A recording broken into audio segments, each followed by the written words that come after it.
အားလုံးပဲမင်္ဂလာပါရှင်။ Theory YouTube Channel ကနေပရိသတ်များအားလုံးကိုကြိုဆိုပါရစေ။ဒီနေ့မှာတော့ပိုင်း2ကိုတင်ဆက်ပေးမှာပဲဖြစ်ပါတယ်။ဒီဇာတ်လမ်းလေးထဲမှာတော့ငယ်ငယ်လေးတွေကအယံမုန်းခဲ့တဲ့ကောင်မလေးကိုလက်ထပ်ရတော့မယ့်ချိန်မှာသူတို့ရဲ့ဇာတ်လမ်းလေးကဘယ်လိုဖြစ်လာမလဲဆိုတာနားဆင်ရမှာပဲဖြစ်ပါတယ်။ဇာတ်လမ်းလေးမစသေးခင်မှာ Channel လေးကို Like and Subscribe လေးနဲ့ဇာတ်လမ်းသစ်တွေတင်တိုင်းသိရှိနိုင်မှု Notification လေးနှိပ်ပေးပါအောင်ရှင်။ဟုတ်ကဲ့ဒါဆိုရင်တော့ဇာတ်လမ်းလေးစလိုက်ပါတော့မယ်။ဒီနေ့သဲလေးရင်နေအယံခုန်နေတယ်။ကိုကြီးနဲ့အတူတူအလုပ်သွားရမယ်။တနေ့ကုန်လည်းအတူတူရှိနေမယ်။ပြန်လည်းအတူပြန်ရမှာဆိုတော့ခါတိုင်းဖြစ်တယ်လို့ဝစ်တက်ပြင်တက်တဲ့ချစ်သိငယ်တယောက်ပြရခတ်နေတယ်။နှကန်းဒီပါပါလေးစိုးလိုက်တာနဲ့သဲလေးမျက်နှာလေးဖူးဖူးလေးနဲ့လှလှလေးဖြစ်လာတယ်။ငါလေးကပြင်လိုက်ရင်တော်တော်ရုပ်ထွက်လာတာပဲ။သဲလေးကိုပါတာမှန်ကြည့်ရင်ကြည်နက်နေမိရဲ့။အချိန်နောက်မကြရအောင်အမြန်ပြင်ဆင်ပြီးအခန်းထဲကထွက်လာခဲ့တယ်။ကိုကြီးကညတွေက9နာရီအိမ်ရထွက်မယ်လို့ရာဇသံပေးထားတာမို့တဲလေးအစောကြီးတွေကအိပ်ယာထားပြီးလှုပ်ရှားရှိရာတွေကိုအမြန်ဆုံးလုပ်ခဲ့တယ်။အချိန်ကြီးတော့6နာရီခွဲကြော်လေးပဲရှိသေးရမို့တဲလေးမီးဖို့ကံဘက်ကိုဦးတည်လာခဲ့လိုက်တယ်။တဲလေးအကုန်ပြီးပြီလား။ဟဲ့ကြည်စံလှလိုက်တာငါညီမလေးအလားပြင်တာမမြင်ရတာတော့ကြားနေပြီ။လှလိုက်တာတဲလေးရဲ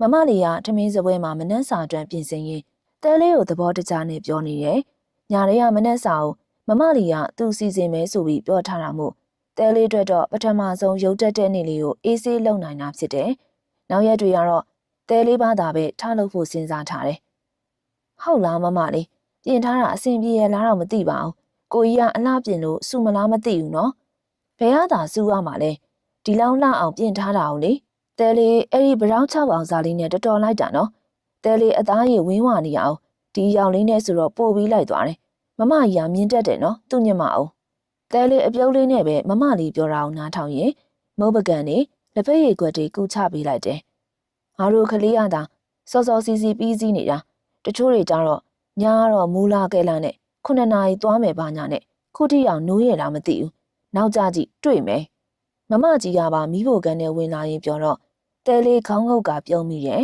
။အတင်းပြောနေရဟုတ်လား။လေကားပေါ်ကဆင်းလာတာကိုတွေ့ရသားနဲ့နော်။ဘာမှနောက်မကြအောင်ကျွန်တော်ကကိုယ့်အချိန်နဲ့ကိုအမြဲကွက်တိဖြစ်အောင်လုပ်တတ်တဲ့သူအင်းနော်ခုတည်းကတခါတည်းပြောထားမယ်ကျွန်တော်လိုအချိန်ကိုစနေတကြအတိအကျလိုက်မလုပ်နိုင်ကျွန်တော်ကကန်ထုတ်ပြစ်မှာဘာကန်ထုတ်မှာလဲဟမ်နေကလူမိုက်လားအားနေကင်ပေါက်မယ်ကန်ထုတ်မယ်နဲ့နေ့ကိုနေဘာထင်းနေလဲအီစလီမာဖီးယားမှတ်နေလားမမကြီးနော်တယောက်တည်းရှိရဲ့ကို့မောင်လေးကိုဟုတ်တယ်လေရှားလေးရဲ့ရှားလေးရေ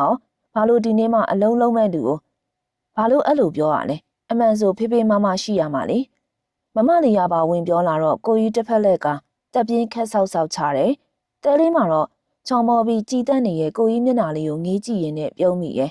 ကိုကြီးကရုတ်တရက်တဲလေးကိုဖြတ်ခနဲကြည့်လာတော့တဲလေးငေးနေမိရမှုရှိုးတို့ရှမ်းတန်းဖြစ်သွားတယ်ကိုကြီးကမျက်မှောင်ကျုံရဲ့မနှက်စာစားခြင်းကိုသာအာယုံဆိုင်နေပြန်တာမို့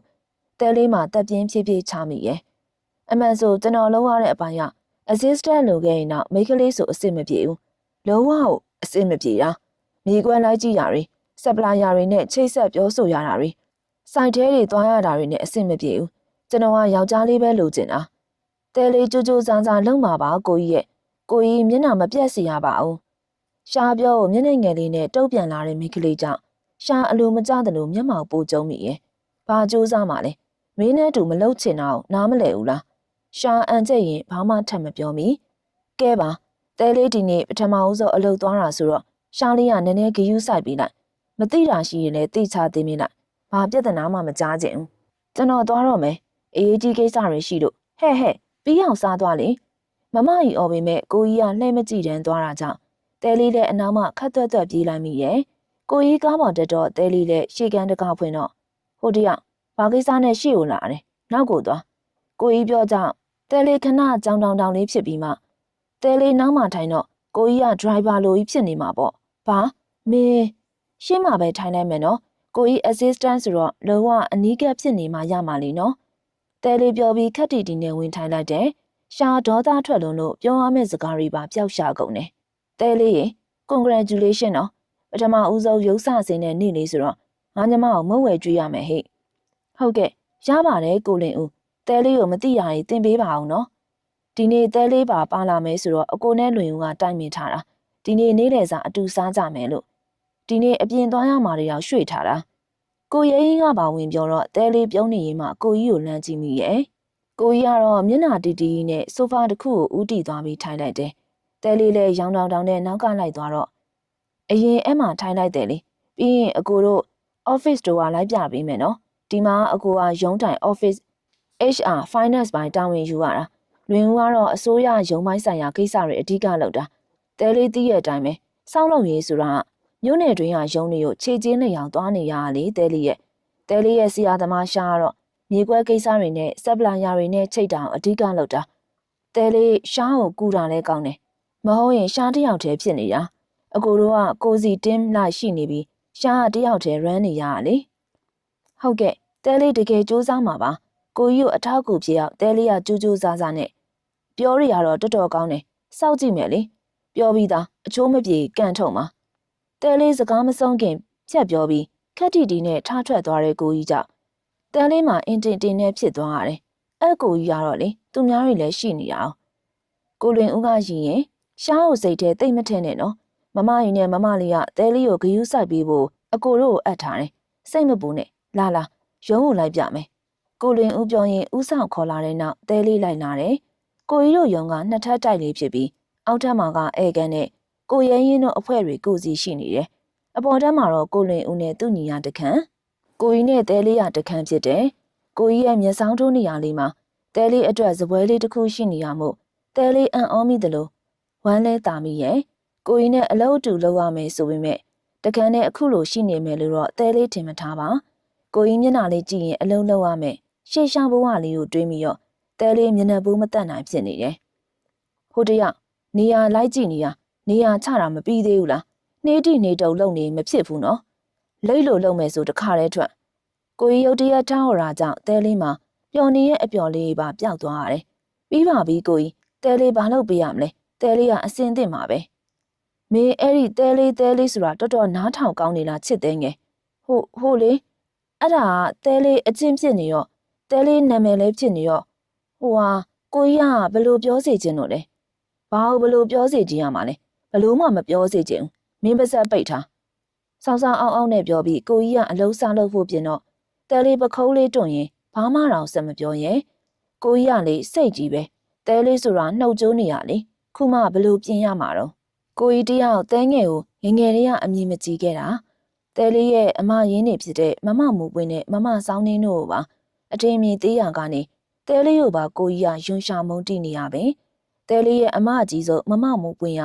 အရင်အားစားတောင်းဆိုင်မှာတချင်းဆိုတဲ့မိခလေးဖြစ်ခဲ့တယ်မမကြီးနဲ့ငငယ်တည်းကခင်မင်ခဲ့တဲ့တငယ်ချင်းလည်းဖြစ်ခဲ့တယ်မမကြီးပြောစကားရမမမူပွင့်ကငငယ်တည်းကမမကြီးကိုအရန်ချစ်ပြီးအမြဲစောင့်ရှောက်ပေးခဲ့တယ်လို့ဆိုတယ်ငငယ်ရွယ်နဲ့မိဘတွေမရှိတော့တဲ့မမကြီးကိုမမမူပွင့်ကတငယ်ချင်းပင်အမြဲစောင့်ရှောက်ပြီး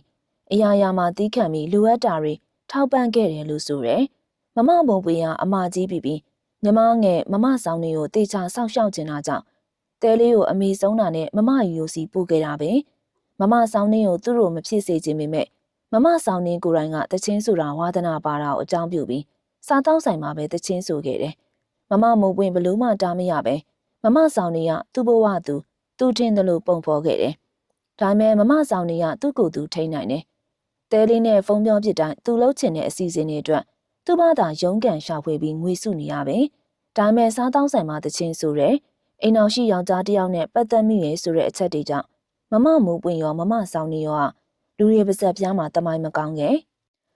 ဒါအပြင်မမတို့နှစ်ယောက်လုံးကမြင်သူတိုင်းလဲပြန်ငေးရလောက်တဲ့အထိလှပတာကြောင့်မနာလိုတဲ့မိန်းကလေးတွေအပြောကြောင့်လဲပို့ပြီးဘဝတည်ခဲ့တယ်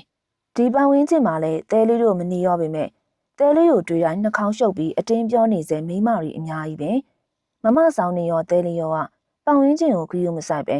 ကိုတင်တယ်လို့သာကိုနေပေမဲ့မမမိုးပင်ရောမမကြီးတို့မမလေးတို့ရောကတဲလေးတို့အထီးကိုင်းမခံနိုင်တဲ့အထိချစ်ကြတယ်တဲလေးရောမမဆောင်နေရောအရန်ကန်ကောင်းပါတယ်ကို့ကိုအရန်ချစ်ပြီးကာကွယ်ပေးတတ်တဲ့အမတွေရှိအားတဲလေးအတွေးတွေမျောနေရင်မှတက်ပြင်းလေးချရင်ကိုကြီးကိုခိုးကြည့်မိရောကိုကြီးကအလုပ်ထဲအာယုံစိုက်နေရတွေ့ရတယ်ကိုကြီးရဲ့မျက်နှာချောချောငေးကြည့်ရင်တဲလေးမူမမှန်တဲ့ရင်ခုန်တန်းတွေအတွက်တက်ပြင်းခပ်ဖွားဖွားချမိရဲ့ရှေးဆမ်းမဲ့ရက်တွေအတွက်ရင်မောတယ်ကိုကြီးရဲ့တဲလေးကလည်းကိုကြီးကိုချစ်နေတယ်ကိုကြီးကလည်းတဲလေးကိုမုန်းနေတယ်ဘယ်လိုလုပ်ကြမလဲနော် ညစာထမင်းဝိုင်းလေးမှာတော့မမကြီးမမလေးနဲ့တဲလေးရဲ့အတန်ကြီးစီစီညံနေတယ်ကိုကြီးကတော့ထုံးစံတိုင်းစုပုတ်ပုတ်နဲ့ခက်တီတီနဲ့သာထမင်းစားနေတယ်ဒီနေ့ရုံစားတက်တဲ့အတွေ့အကြုံမမကြီးရောမမလေးရောပါသိကျင်တာကြောင့်တဲလေးကလည်းတေချာပြောပြနေတယ်တဲလေးမှာမှတ်မှတ်ရရကတော့ဒီနေ့ကိုကြီးရဲ့အယွတ်ဆန်မှုကြောင့်ကော်ဖီကို10ကားလောက်ဖြော်ရတာမိတူကူတာကိုလည်းအချိုးမကြလို့ဆိုပြီးအော်ငေါက်ခံရပြီးခဏခဏပြန်ကူခိုင်းတာနဲ့သူ့ရုံးခန်းကိုတဲလေးကတန်ရှင်းကြီး3ကာလုပ်ပေးရတာပဲတဲလေးလည်းစိတ်ပေါင်းပေါင်းနဲ့ကိုကြီးရေပါချိုးပေးရအောင်မလားလို့မေးပြစ်လိုက်တယ်ကိုကြီးရဲ့ဒေါသထွက်ပြီးနီးရဲနေတဲ့မျက်နှာတွေမှာတဲလေးတွေ့ပြီးတော့သူ့ရှိရမြ мян ထွက်ခဲ့ရတယ်တဲလေးကိုကားပေါ်မတင်ချင်တာနဲ့ကားကိုလည်းဘရိတ်တွေစောက်အုပ်တာရောကားကိုကြိုးကြောင်တွေမောင်းတာရောနဲ့ခလေးလိုမျိုးကိုတဲလေးကိုပညာတွေပြနေတယ်ဆဆချင်းတော့ကိုကြီးအပြုတ်မှုတွေနဲ့ပတ်သက်ပြီးတဲလေးမှာဝမ်းနေပေမဲ့ကြာလာတော့ခလေးလိုအပြုတ်မှုတွေမို့တကယ်ကိုရည်ကျင်လာတယ်ကိုကြီးကကြာလာလေခလေးနဲ့တူလာလေပဲဒါပေမဲ့မမကြီးတို့တော့ကိုကြီးပညာပြတာတွေမပြောပြခဲ့ပါတခါတည်းပြောထားမယ်နော်ဒီနေ့ကရုံးခန်းထဲနေရတာမို့တက်တာပေမဲ့နောက်ရက်တွေဆိုအပြင်တွေတောင်းလျှောက်သွားရမှာအဲ့ချိန်မှာပင်မနဲ့မလုံးနဲ့အဲ့ချိန်ကျမှပင်မနဲ့မလုံးနိုင်ဘူးမလုံးနဲ့ခုတည်းကပင်မမဲ့ထင်မလုံးချင်လဲရတယ်နော်ရပါတယ်ကိုကြီးတဲလေးကအပင်မခံနိုင်ပါတယ်မင်းကိုအဲ့ဒီတဲလေးနဲ့လုံနေတယ်လို့ပြောတယ်လေဟဲ့ခလေးနာမည်လေးအဲ့ဒါတဲလေးဆိုတာသူ့မွေးတွေကလူတိုင်းခေါ်နေတာအဲ့ဒါတဲလေးလို့မပြောလို့ဘလို့ပြောရမှာလဲမဟုတ်ဘူးလေလုပ်ငန်းခွင်မှာတဲလေးနဲ့နားထောင်လို့မကောင်းဘူးလေပြီးတော့ကျွန်တော်တို့လုပ်ငန်းခွင်ကစားတောက်ဆိုင်မဟုတ်ဘူးသူတဲလေးလို့ပြောချင်းစားတောက်ဆိုင်မှာသွားလို့ဘာမင်းထင်ရှာမမကြီးဒေါသတကြီးအော်တန်းကြောင့်တဲလေးမှာကိုကြီးစကားကြောင့်နာကျင်နေရမှလန့်သွားတယ်ရှားလေးနော်အဲ့လိုပြောတာတော်တော်တရားလို့နဲ့နော်မမလေးတို့လုံးဝမကြိုက်ဘူးပါဇက်ကစီးမရှိပဲမိန်းကလေးတယောက်ကိုအဲ့လိုပြောတာရှားလေးအမားနှစ်ယောက်ဖြစ်တဲ့မမလေးတို့ပါထိခိုက်နိုင်တယ်နော်တဲလေးဆိုတာကိုကြီးထင်တယ်လို့တဲလေးပူတူတူလေးကြောက်ကက်လေးဆိုပြီးခေါ်တာမဟုတ်ပါဘူးတဲလေးနာမည်ကချစ်သေးငယ်မှုအမားတွေကတဲလေးဆိုပြီးခေါ်ရတာဖြစ်လာတာတကယ်လို့အဲ့လိုခေါ်ရတာကြားရတာအဆင်မပြေဒီနေ့အစပြီးကိုကြီးရောအလုံးမအောင်ကိုဘာသာကိုသုံးတဲ့အတုံးနှုတ်ပြောင်းလိုက်မယ်နော်အိမ်မှာတော့ပြောင်းစရာမလိုထင်ပါတယ်မမကြီးကိုမမလေးတို့ကတော့ဒီတိုင်းပဲပြောနေကြဆိုတော့မသိတော်စရာမရှိဘူးလေတဲလေးပြဿနာတွေမကြီးကျင်တော့တာမို့အဆင်ပြေအောင်ပဲကိုကြီးကိုရှင်းပြလိုက်တယ်ထမင်းအောင်ဆက်စားခြင်းစိမရှိတော့ပေမဲ့တဲလေးထသွားရင်မမကြီးနဲ့ကိုကြီးပို့ပြီးပြဿနာဖြစ်မှာဆိုလို့တဲလေးအသက်ကိုတေချာပြင်းပြင်းလေးရှူလိုက်ရင်ထမင်းစားခြင်းကိုပဲအာယုံစိုက်ထားလိုက်တယ်မမကြီးဘာစကားမှဆက်မပြောတော့ပဲထမင်းအောင်ထက်မထဲတော့ပဲလက်ဆေးပြီးထမင်းစားကမ်းမှထွက်သွားတယ်မမလေးကလည်းမျက်နှာမကောင်းမဲ့ထမင်းကိုသာငုတ်စားနေတယ်ရှားရင်ထဲမွန်းချက်စွာတက်ပြင်းခန်းဆောက်ချမိတယ်မမကြီးနဲ့မမလေးဖြစ်သွားတဲ့ပုံကြောင့်ရှားမှာတော်တော်လေးရင်ထဲတင်းကျပ်နေတယ်အမနီယောက်ခုလိုဖြစ်တာရှားတကယ်ကိုဝမ်းနေမိရဲ့ဟိုမိန်းကလေးကိုဒီလိုနဲ့အရှုံးပေးရတော့မဲ့ပုံဖြစ်နေပြီရှားဘက်ကလည်းဘလူးမှအကောင်းမမြင်နိုင်အကောင်းမမြင်တာထက်သူ့ကိုတွေ့ရင်တငယ်ချင်းဖြစ်သူကြောင့်ခေါင်းထဲဝင်လာပြီးမုန်းတိတ်မိတယ်ရှားသမီးစားတာအောင်မြန်နဲ့စားသက်ပြီးကိုယ်ခန်းထဲပဲကိုသွားနေလိုက်တယ်ဒီမိန်းကလေးအိမ်မှာမရှိတော့အောင်ဘလို့လောက်ရပါမလဲရှားတို့မောင်နှမကြားထဲဝင်လာပြီးနှောက်ယှက်နေတဲ့ပုံမျိုးတကယ်ဒေါသထွက်တယ်ဒါတော့သူနဲ့လက်ထပ်ပြီးအောင်ပါတယ်ယူးကျင်တာပဲချစ်သိန်းငယ်မင်းရတကယ်ကိုအနှောက်ယှက်ပါကွာတဲလေးမနဲ့စော်ကြီးအိယာထားပြီးဖျားတရားတေချာလေးလှုပ်ဖြစ်တယ်ညာမမကြီးနဲ့မမလေးကတဲလေးကိုခေါ်ပြီးတဲလေးဘလောက်ပဲမမကြီးကိုမောင်လို့ပဲပြောသူစီးလို့ပေါင်းလို့ပြောတာတွေကိုလက်ခံစီရတေးခံစီရမလို့တဲလေးကိုမမကြီးကသူများအပြောဆိုခံရအောင်ပြုစုပြောထောင်ခဲ့တာမဟုတ်ဘူးတဲလေးဒီနေ့ကစပြီးကိုတိတ်ငယ်တယ်လို့အပြုတ်မှုအပြောဆိုတွေမမကြီးမမြင်ချင်တော့ဘူးပြောရင်းနဲ့မမကြီးရောမမလေးရောကိုစီမျက်ရည်တွေဝဲလာတယ်တဲလေးမမကြီးတို့ငေးကြည့်ရင်ရင်ထဲလဲအတိုင်းမသိကြည်နူပြီးနှွေးထွေးလာတယ်မမကြီးရောမမလေးရောကတကယ်ကိုတဲလေးအတွက်မိဘလိုပါပဲတကယ်တော့တဲလေးဘယ်တော့မှတိတ်ငယ်တယ်လို့တွေမခံစားရဘူးပါမမဆောင်နေပြောတယ်လို့လူတွေကချီးမွမ်း9ရက်ကဲရက်9ရက်လို့ပြောတယ်လေတကယ်တော့အလက်ကဘာမှမချီးမွမ်းကျင်တာရှယ်ပလန်နဲ့ကိုကဲ့ရဲ့ကျင်တာအဲ့ဒါကြောင့်နင်ဘာမှစိတ်ထဲရောခေါင်းထဲရောမထင်နဲ့လူတွေကိုအဖက်မလုပ်နဲ့မမဆောင်နေပြောတာတွေကတဲလေးအသက်အရွယ်တဖြည်းဖြည်းကြီးပြီးလူတွေရဲ့ဝေဖန်တာတွေခံရတော့မှသိချနားလည်လာတယ်အဲ့ဒါကြောင့်တဲလေးမမကြီးနဲ့မမလေးရလွဲလို့ကြံတဲ့သူတွေကိုဆိုအဖက်ကိုမလုပ်ဘဲနေခဲ့တယ်ဒါပေမဲ့မမကြီးကိုထင်တာတဲလေးကအနေအေးတာမို့အမြဲအားငယ်တတ်တယ်လို့ထင်နေတာ အရင်ကတဲလေးတစ်ခါမှမပြောဘူးပေမဲ့ညာကတော့မမကြီးတဲလေးရလေမမကြီးနဲ့မမလေးတို့စိတ်မကောင်းလုံးဝမဖြစ်စေချင်ဘူးအထူးသဖြင့်တဲလေးကြောင်းနဲ့ပေါ့ကိုကြီးကိုလည်းစိတ်မဆိုးပါနဲ့နော်ကိုကြီးကမမကြီးနဲ့မမလေးကိုတကယ်ကိုအယမ်းချစ်တာပါမမကြီးကိုမောင်နှမတွေအကြာကြီးနေမှပြန်တွေ့ရတာမို့ပျော်ပျော်ရွှင်ရွှင်နေတဲ့နဲ့လေတဲလေးကိုလုံးဝစိတ်မပူနဲ့နော်တဲလေးကလေတိမ်ငယ်တာအားငယ်တာဘာမှမရှိရကိုကြီးနဲ့ပတ်သက်ရင်လည်းတဲလေးစူးစမ်းမှာကိုကြီးတဲလေးကိုလက်ခံလာတဲ့အထိတဲလေးတပြင်းချရင်ခေါင်းခါပြီးအတွေးတွေကိုဖယ်ထုတ်လိုက်တယ်ညာမမကြီးနဲ့မမလေးရှိမှသာကိုကြီးလက်ခံမှုဘာညာလေကြီးမှုကြီးပြောခဲ့ပေမဲ့တကယ်တော့တဲလေးလုံနိုင်မှာမလားမသိတဲလေးဖျားခန်းနေရမှာထွက်လာရင်ကိုကြီးအခန်းဘက်ကိုကြည့်မိရဲ့အိမ်မှာနှစ်ထပ်ပြီးအောက်ထပ်မှာအိတ်ခမ်း3ရက်နဲ့အပေါ်တက်မှာတော့ဖျားခန်းကိုကြည့်ကြည့်နဲ့ခက်ကြဲကြဲလေးလှုပ်လိုက်တာကြောင့်အိတ်ခမ်း2ခန်းသာရှိရဲ့အောက်ထပ်မှာရေချိုးခန်းအိမ်သာတွဲရက်တစ်ခန်းနဲ့မီးဖိုကန်ထမင်းစားခန်းတွဲရက်မှုအောက်ထပ်ကအခန်းဒီမှာမမကြီးမမလေးတဲလေးတယောက်တစ်ခန်းစီနေလိုက်တယ်အပေါ်ထဲမှာတော့ကိုကြီးတယောက်သာစိတ်ကြိုက်နေတယ်ဖျားရှိခိုးတဲ့ချိန်နဲ့တန်ရှင်းလောက်တဲ့အချိန်ရလွယ်လို့တဲလေးတော်ရောအပေါ်တက်တိတ်မတက်ဖြစ်ပါမမကြီးကိုအစောကြီးနိုးနေရလားဟုတ်တယ်တဲလေးရဲ့နင်းမမလေးပေါ့သူ့ဘာသာအိပ်ရထားပြီးလုံနေမမကြီးကိုပါလာနိုးတယ်မဟုတ်ပါဘူးနော်သူကန်းထဲကအင်ကြီးဝင်ယူတာပါဆိုဟဲ့အဲ့ဒါနေကအနားမှာတချို့ချို့လုံနေရလေညာတရက်တည်းတကားပိတ်မအိပ်မိရနဲ့နေရသူများခန့်မနဲ့စောစောလာတောင်းချမ်းနေတယ်ဟာမမကြီးကအမှုကြီးအောင်လုံနေရဲ့နော်တောင်းချမ်းတာမဟုတ်ပါဘူးအင်ကြီးတုံးလေးပြုတ်ကြတာပါဆိုမမကြီးနဲ့မမလေးကိုကြည့်ရင်တဲလေးပြုံးမိရဲ့ညီမနှစ်ယောက်တစ်ခါတလေတငယ်ချင်းတွေတိုင်းငင်းခုန်နေရချစ်ဖို့လဲကောင်းပါတယ်တဲလေးကစောကြီးထပြီးဒါရီလှုပ်ထားလားမထပါနဲ့ဆိုခလေးရဲ့မမလေးလှုပ်မယ်ဆိုရပါတယ်မမလေးရဲ့တဲလေးကစောစောထလဲဘာမှမဖြစ်ဘူးအကျဉ်းဖြစ်နေပြီလေတဲလေးဝိုင်းကူရင်ပြောတော့မရအောင်စနေတစ်ခုတော့လုံးမရတော့မယ်အခုအိမ်မှာအကုန်လုံးအလုပ်လုပ်နေရဆိုတော့ရုတ်တရက်မမကြီးထားပြောတော့တဲလေးနဲ့မမလေးတယောက်မျက်နှာတယောက်ကြည့်ရင်မျက်စိကစားမိရဲ့ရုတ်တရက်မှွေးကြိုင်လုံးနဲ့အနံတင်းတင်းလေးနဲ့တူကာကီရောင်စတိုင်ပန်းနဲ့အသားရောင်ရှက်အင်ကြီးလက်ရှိကိုလက်ဖက်ညီစွာဝစ်စင်ထားပြီးကြောမော့စွာကိုကြီးရဝင်လာတယ်ခါတိုင်းနဲ့ထပ်ပိုးပြီးကြည်ကောင်းနေပြီးဝင်းဖက်နေတဲ့အသားရည်နဲ့ကြည်လင်နေတဲ့မျက်နှာလေးကဒီနေ့မှပိုပြီးရှူလာအောင်ဆွဲဆောင်မှုရှိနေတယ်တဲလေးကကိုကြီးကိုကြည့်ရင်တတွေးတွေပါမြူချနေမိတယ်မိုင်းလိုက်တာဘာလို့အဲ့လောက်ချောမောနေရလဲဒီနေ့ကစပြီးတီတီတက်တက်နေပြီးပညာပေးမလို့ပါဆိုဒီလောက်ချောမောနေတာကြီးကဒီကမိကလေးကဘလို့လွတ်တော့မှာလဲလို့တဲလေးမကျင်မနဲ့အတွေးလေးနဲ့နှက်ခမ်းလေးမတိမတာစူးမိတယ်မမကြီးရောမမလေးရောအကဲခတ်ပြီးရောကိုကြီးကိုမတိဟန်ဆောင်ပြီးစားတော့နေတာကိုအာယုံထားနေတယ်လို့နဲ့မနီးယားကိစ္စကိုဆန္ဒပြနေကြတယ်ချစ်သေးငယ်ရှင်မနီးယားပြောမိရတောင်းပန်ပါတယ်နော်တဲလေးရဲ့မျက်နှာကိုစိုက်ကြည့်ရင်မျက်နှာတီတီနဲ့ကိုကြီးပြောလာတော့တဲလေးပါးစံအဟောင်းသားနဲ့အံ့ဩနေတယ်မမကြီးနဲ့မမလေးရလဲမျက်လုံးလေးတွေပြူးကျဲတဲ့အထိအံ့ဩနေကြတယ်တဲလေးရုတ်တရက်အာစင်းမိတယ်လို့ဖြစ်တော့ကိုကြီးကအနီးရှိဆန်ဝစ်တစ်ခုကိုယူပြီးတဲလေးရှိရလက်ဖက်ရည်ပကံလေးကိုပါထည့်ပေးရင်းနဲ့ sorry နော်ခွင့်လွတ်တယ်မို့လားထပ်ပြောလာတဲ့ကိုကြီးရဲ့စကားမှာတဲလေးအယောင်ယောင်အမားမနဲ့မျက်တောင်လေးရဲ့ပဲတစ်ဖြက်ဖြက်ခတ်နေမိရဲ့ကိုကြီးရဲ့ညှို့အားပြင်းတယ်လို့အကြည့်တွေကိုလည်းတဲလေးကြာကြာရင်မစားရဲတော့ဟုတ်ကဲ့ကျေးဇူးပါနော်ငါးမောင်လေးကထူးထူးကြာကြာလိမ့်မနေပါလားအမလေးချစ်ဖို့ကောင်းလိုက်တာကြည့်ပါအောင်ရှားလေးဘာစားမလဲကြာစံကြော်နေနဲ့အရင်စားလိုက်ပြီးရင်ဆန်ဝစ်လေးနဲ့လက်ဖက်ရည်လေးတွဲတောင်းလိုက်နော်လာမမကြီးထည့်ပေးမယ်ရပါတယ်အဆင်ပြေသလိုထည့်လိုက်နော်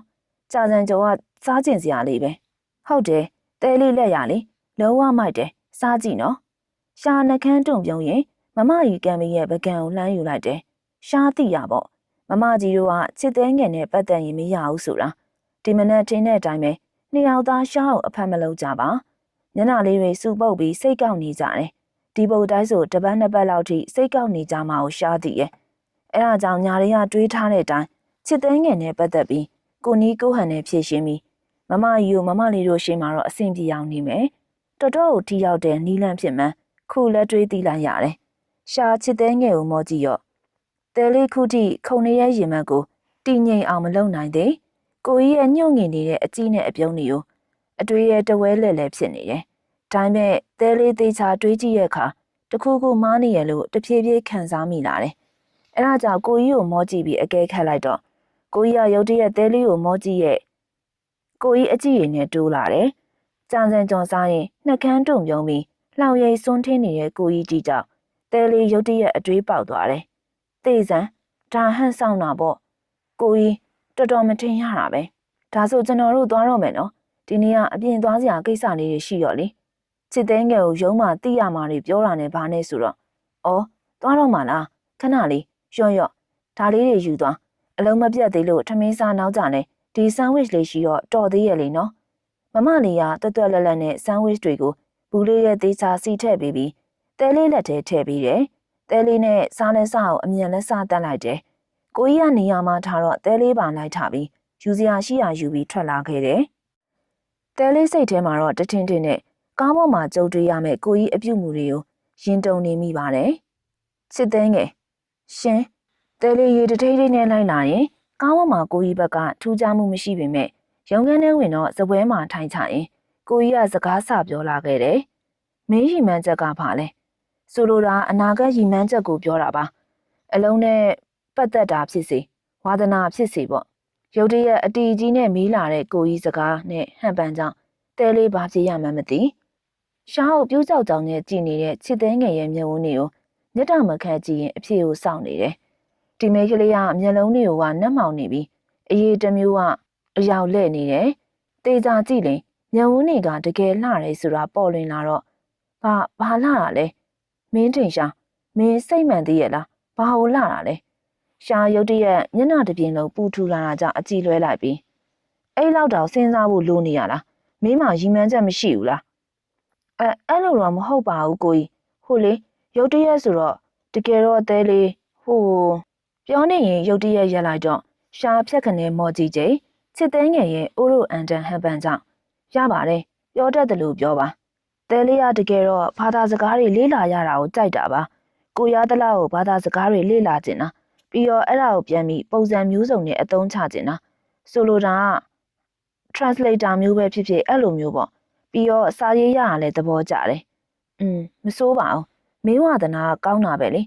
အဲ့ဒီတော့မင်းနိုင်ငံသားမှာကြောင်းတက်ပြီးကိုရီမှန်းချက်ကိုထက်ချဲ့တင်တယ်နော်ကိုကြီးစကားကြောင့်တဲလေးကြောက်တောက်ပုတ်လေးနဲ့သာဖြစ်နေတယ်။အော်မင်းနိုင်ငံသားမှာကြောင်းတက်ပြီးဘာသာစကားလဲလေ့လာဘာဖြစ်ဖြစ်ကိုလုံးချင်တာမှန်သမျှချဲ့ထွေပြီးလုပ်လို့ရတယ်လေ။မင်းနိုင်ငံသားမှာကြောင်းတက်မယ်ဆိုငါထားပြီးမယ်ဘလို့လဲ။တဲလေးနားထောင်နေရင်မှကိုကြီးဆိုလိုရင်ကိုတေချာသဘောပေါက်လာတယ်။ကိုကြီးတကယ်ကိုပဲနော်တဲလေးကိုပါထုတ်ချင်နေရပဲ။တဲလေးကိုပါထုတ်ဖို့တိမ်မောင်းများစွာအကုတ်ကြခံမဲပေါ့လေ။တဲလေးတွေးရင်မှမျက်မှောက်ကျုံရင်းနဲ့ကိုကြီးစကားကိုတက်တဲ့ပဲပြောပါလားအဲ့လိုအကွေးဝိုက်တွေဟန်ဆောင်လိန်ညာတာတွေလုပ်မနေပါနဲ့မမကြီးကိုမမလေးကိုလည်းဒီမှာမရှိဘူးလေတဲလေးအမြင်ကက်ကက်နဲ့ကိုကြီးကိုပြောတော့ကိုကြီးကနှကန်းတုံယုံပြုံးပြီးခုံနောက်ကိုမှီချလိုက်တယ်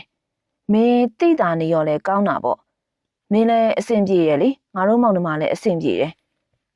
ဘာလို့မင်းလည်းအဆင်ပြေငါတို့မောင်နှမကြီးလည်းအဆင်ပြေလေကိုကြီးတယောက်ပဲအဆင်ပြေရလေ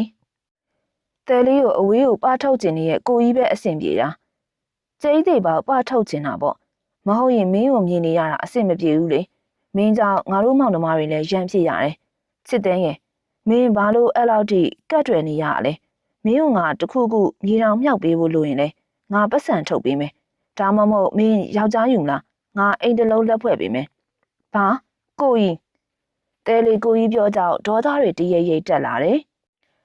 ဒီမှာကိုကြီးတေးခံနေဆိုတာအတိုင်းအတာတစ်ခုရှိရနော်တဲလေးကဘာကိုကတ်တွေရလဲမမကြီးရိုနဲ့ငငယ်တွေကအတူတူနေလာလေတဲလေးကိုမွေးစားညီမလိုသဘောထားတာတဲလေးအတွက်လည်းမမကြီးရိုကအမအရင်နေလို့ပဲချစ်ရတဲ့သူတွေပြီးတော့မြေအောင်မြောက်ပေးဖို့ကိုကြီးပတ်စံပေးစရာမလိုတဲလေးကိုဘာသာရက်တည်နိုင်တယ်မမကြီးရိုနဲ့နေနေတာပတ်စံမရှိလို့တခုခုကိုလိုချင်လို့ကတ်တွေနေရမဟုတ်ဘူးမမကြီးရိုကိုချစ်လို့မခွဲနိုင်လို့နေနေတာအဲ့ဒါတွေကိုကြီးနားလဲမှလည်းမဟုတ်ဘူးကိုကြီးကတဲလေးကိုမုံမို့ယွန်ရှာဖို့ပဲတွေးနေရမို့လေပြီးတော့ယောက်ျားယူမလားဟုတ်လားအိမ်တလုံးလက်ဖွဲ့မယ်ဟုတ်လားကိုကြီးတော်တော်ပတ်စံပေါ်နေလားကိုကြီးမေ့သွားပြီလားတဲလေးယူမဲယောက်ျားမင်းထင်ရှားဆိုတဲ့ကိုကြီးလေအိမ်ရလဲမမကြီးရိုနဲ့အတူနေမှလေမလို့ဘူးလေချစ်တဲ့ငယ်နားထောင်နေလို့အကောင်းမှတ်မနေနဲ့နော်မင်းကငါမယူဘူးလို့ပြောထားတယ်နော်မင်းမသာတခြားတယောက်ရှာပြီးယူလိုက်အဲ့ကိစ္စစကားနဲ့အောင်ငါမကြားချင်ဘူးဟာ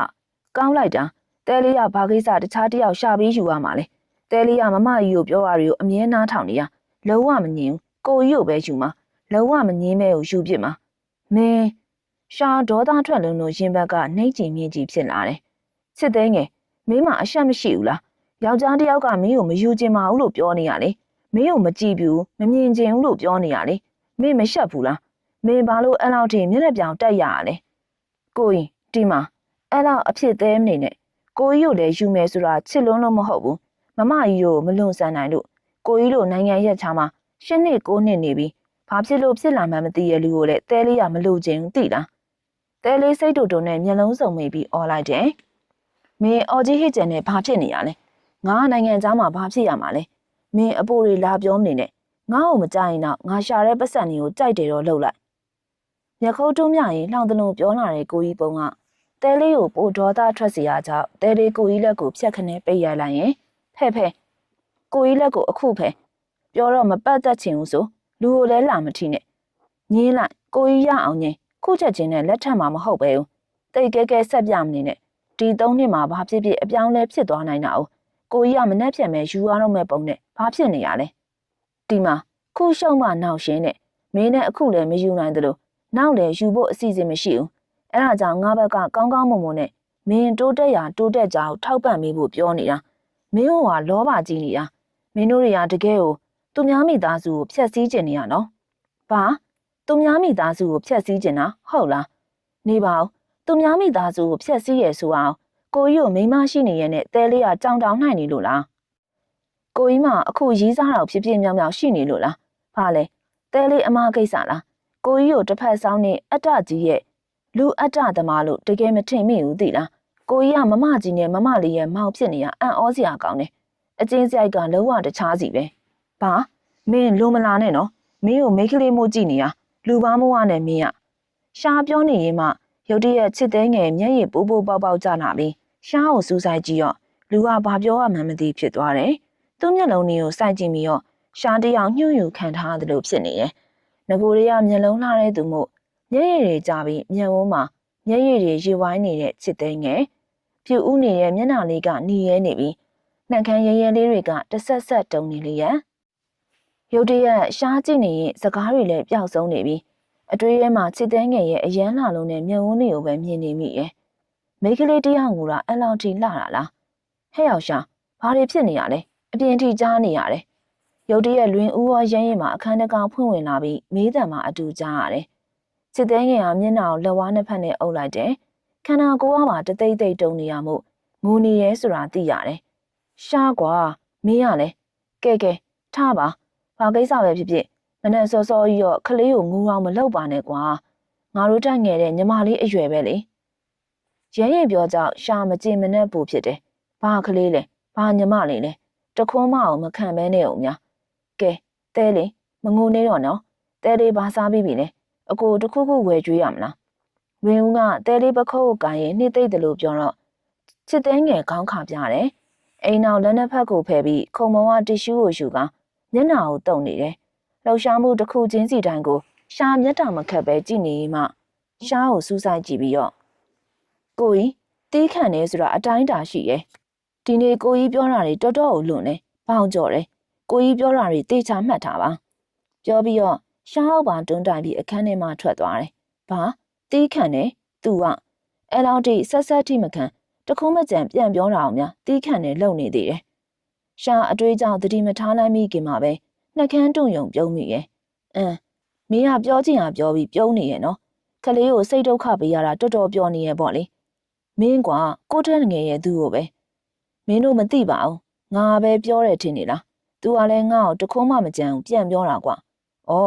ဒါကတော့မင်းကပြောမှတော့သူလည်းပြန်ပြောမှာပေါ့ကောင်းရောပဲတကယ်ကိုကောင်းတဲ့တငယ်ချင်းနေလူတိုင်းကချစ်သေးငယ်ရဲ့ဘတ်တော်သားတွေကြီးပဲရုတ်တရက်တစ်ဖက်ကအင်ဂျင်နီယာနဲ့ဖုန်းပြောနေရင်ကားတကားပိတ်တန်ကြောင့်ရှားလန့်ပြီးတုံမာတုံသွားတယ်လက်ကြီးရောစူပုတ်တီတင်းနေရဲ့မျက်နှာနဲ့ချစ်သေးငယ်ကိုတွေ့ရတယ်ရှားပြောလက်စစကားကိုအမြန်လက်စသက်ကချစ်သေးငယ်မင်းကားတကားကိုဘယ်လိုပိတ်တာလဲရှားမေးရအောင်မဖြေပဲထိုင်ကုန်ကပတ်ဘက်ကနောက်မိလိုက်ရင်မျက်လုံးမှာပိတ်လိုက်သေးရဲ့မနက်ကပြဿနာဖြစ်ပြီးတည်းကမတွေ့ရပဲထမင်းစားကြပြီးမှအပြင်သွားတော့မယ်ဆိုမှတွေ့ရတယ်ရှားပြင်သွားမှဘသူပြောလဲတော့မသိ ခက်တီတီနဲ့ရှားခုံမောကဖိုင်နေအကုန်ကောက်ယူပြီးရှေ့မှခက်ဆောက်ဆောက်နဲ့ထွက်သွားတယ်။ကာနာရောက်ခန့်နေဖုန်းလာလို့ရှားဖုန်းပြောရင်းကြည့်ရော်လဲဒင်းကအဖက်မလုပ်တဲ့ပုံနဲ့ခုလေကားတကားကိုတော်တော်ကြမ်းကြမ်းပိတ်လိုက်တာပဲ။ရှားကားမောင်းရင်းနဲ့လှည့်ကြည့်လိုက်တော့ဒင်းကမျက်စိမိတ်နေရတာ။တဲလေးမျက်စိမိတ်နေပေမဲ့ရှင်တော့တုံနေစ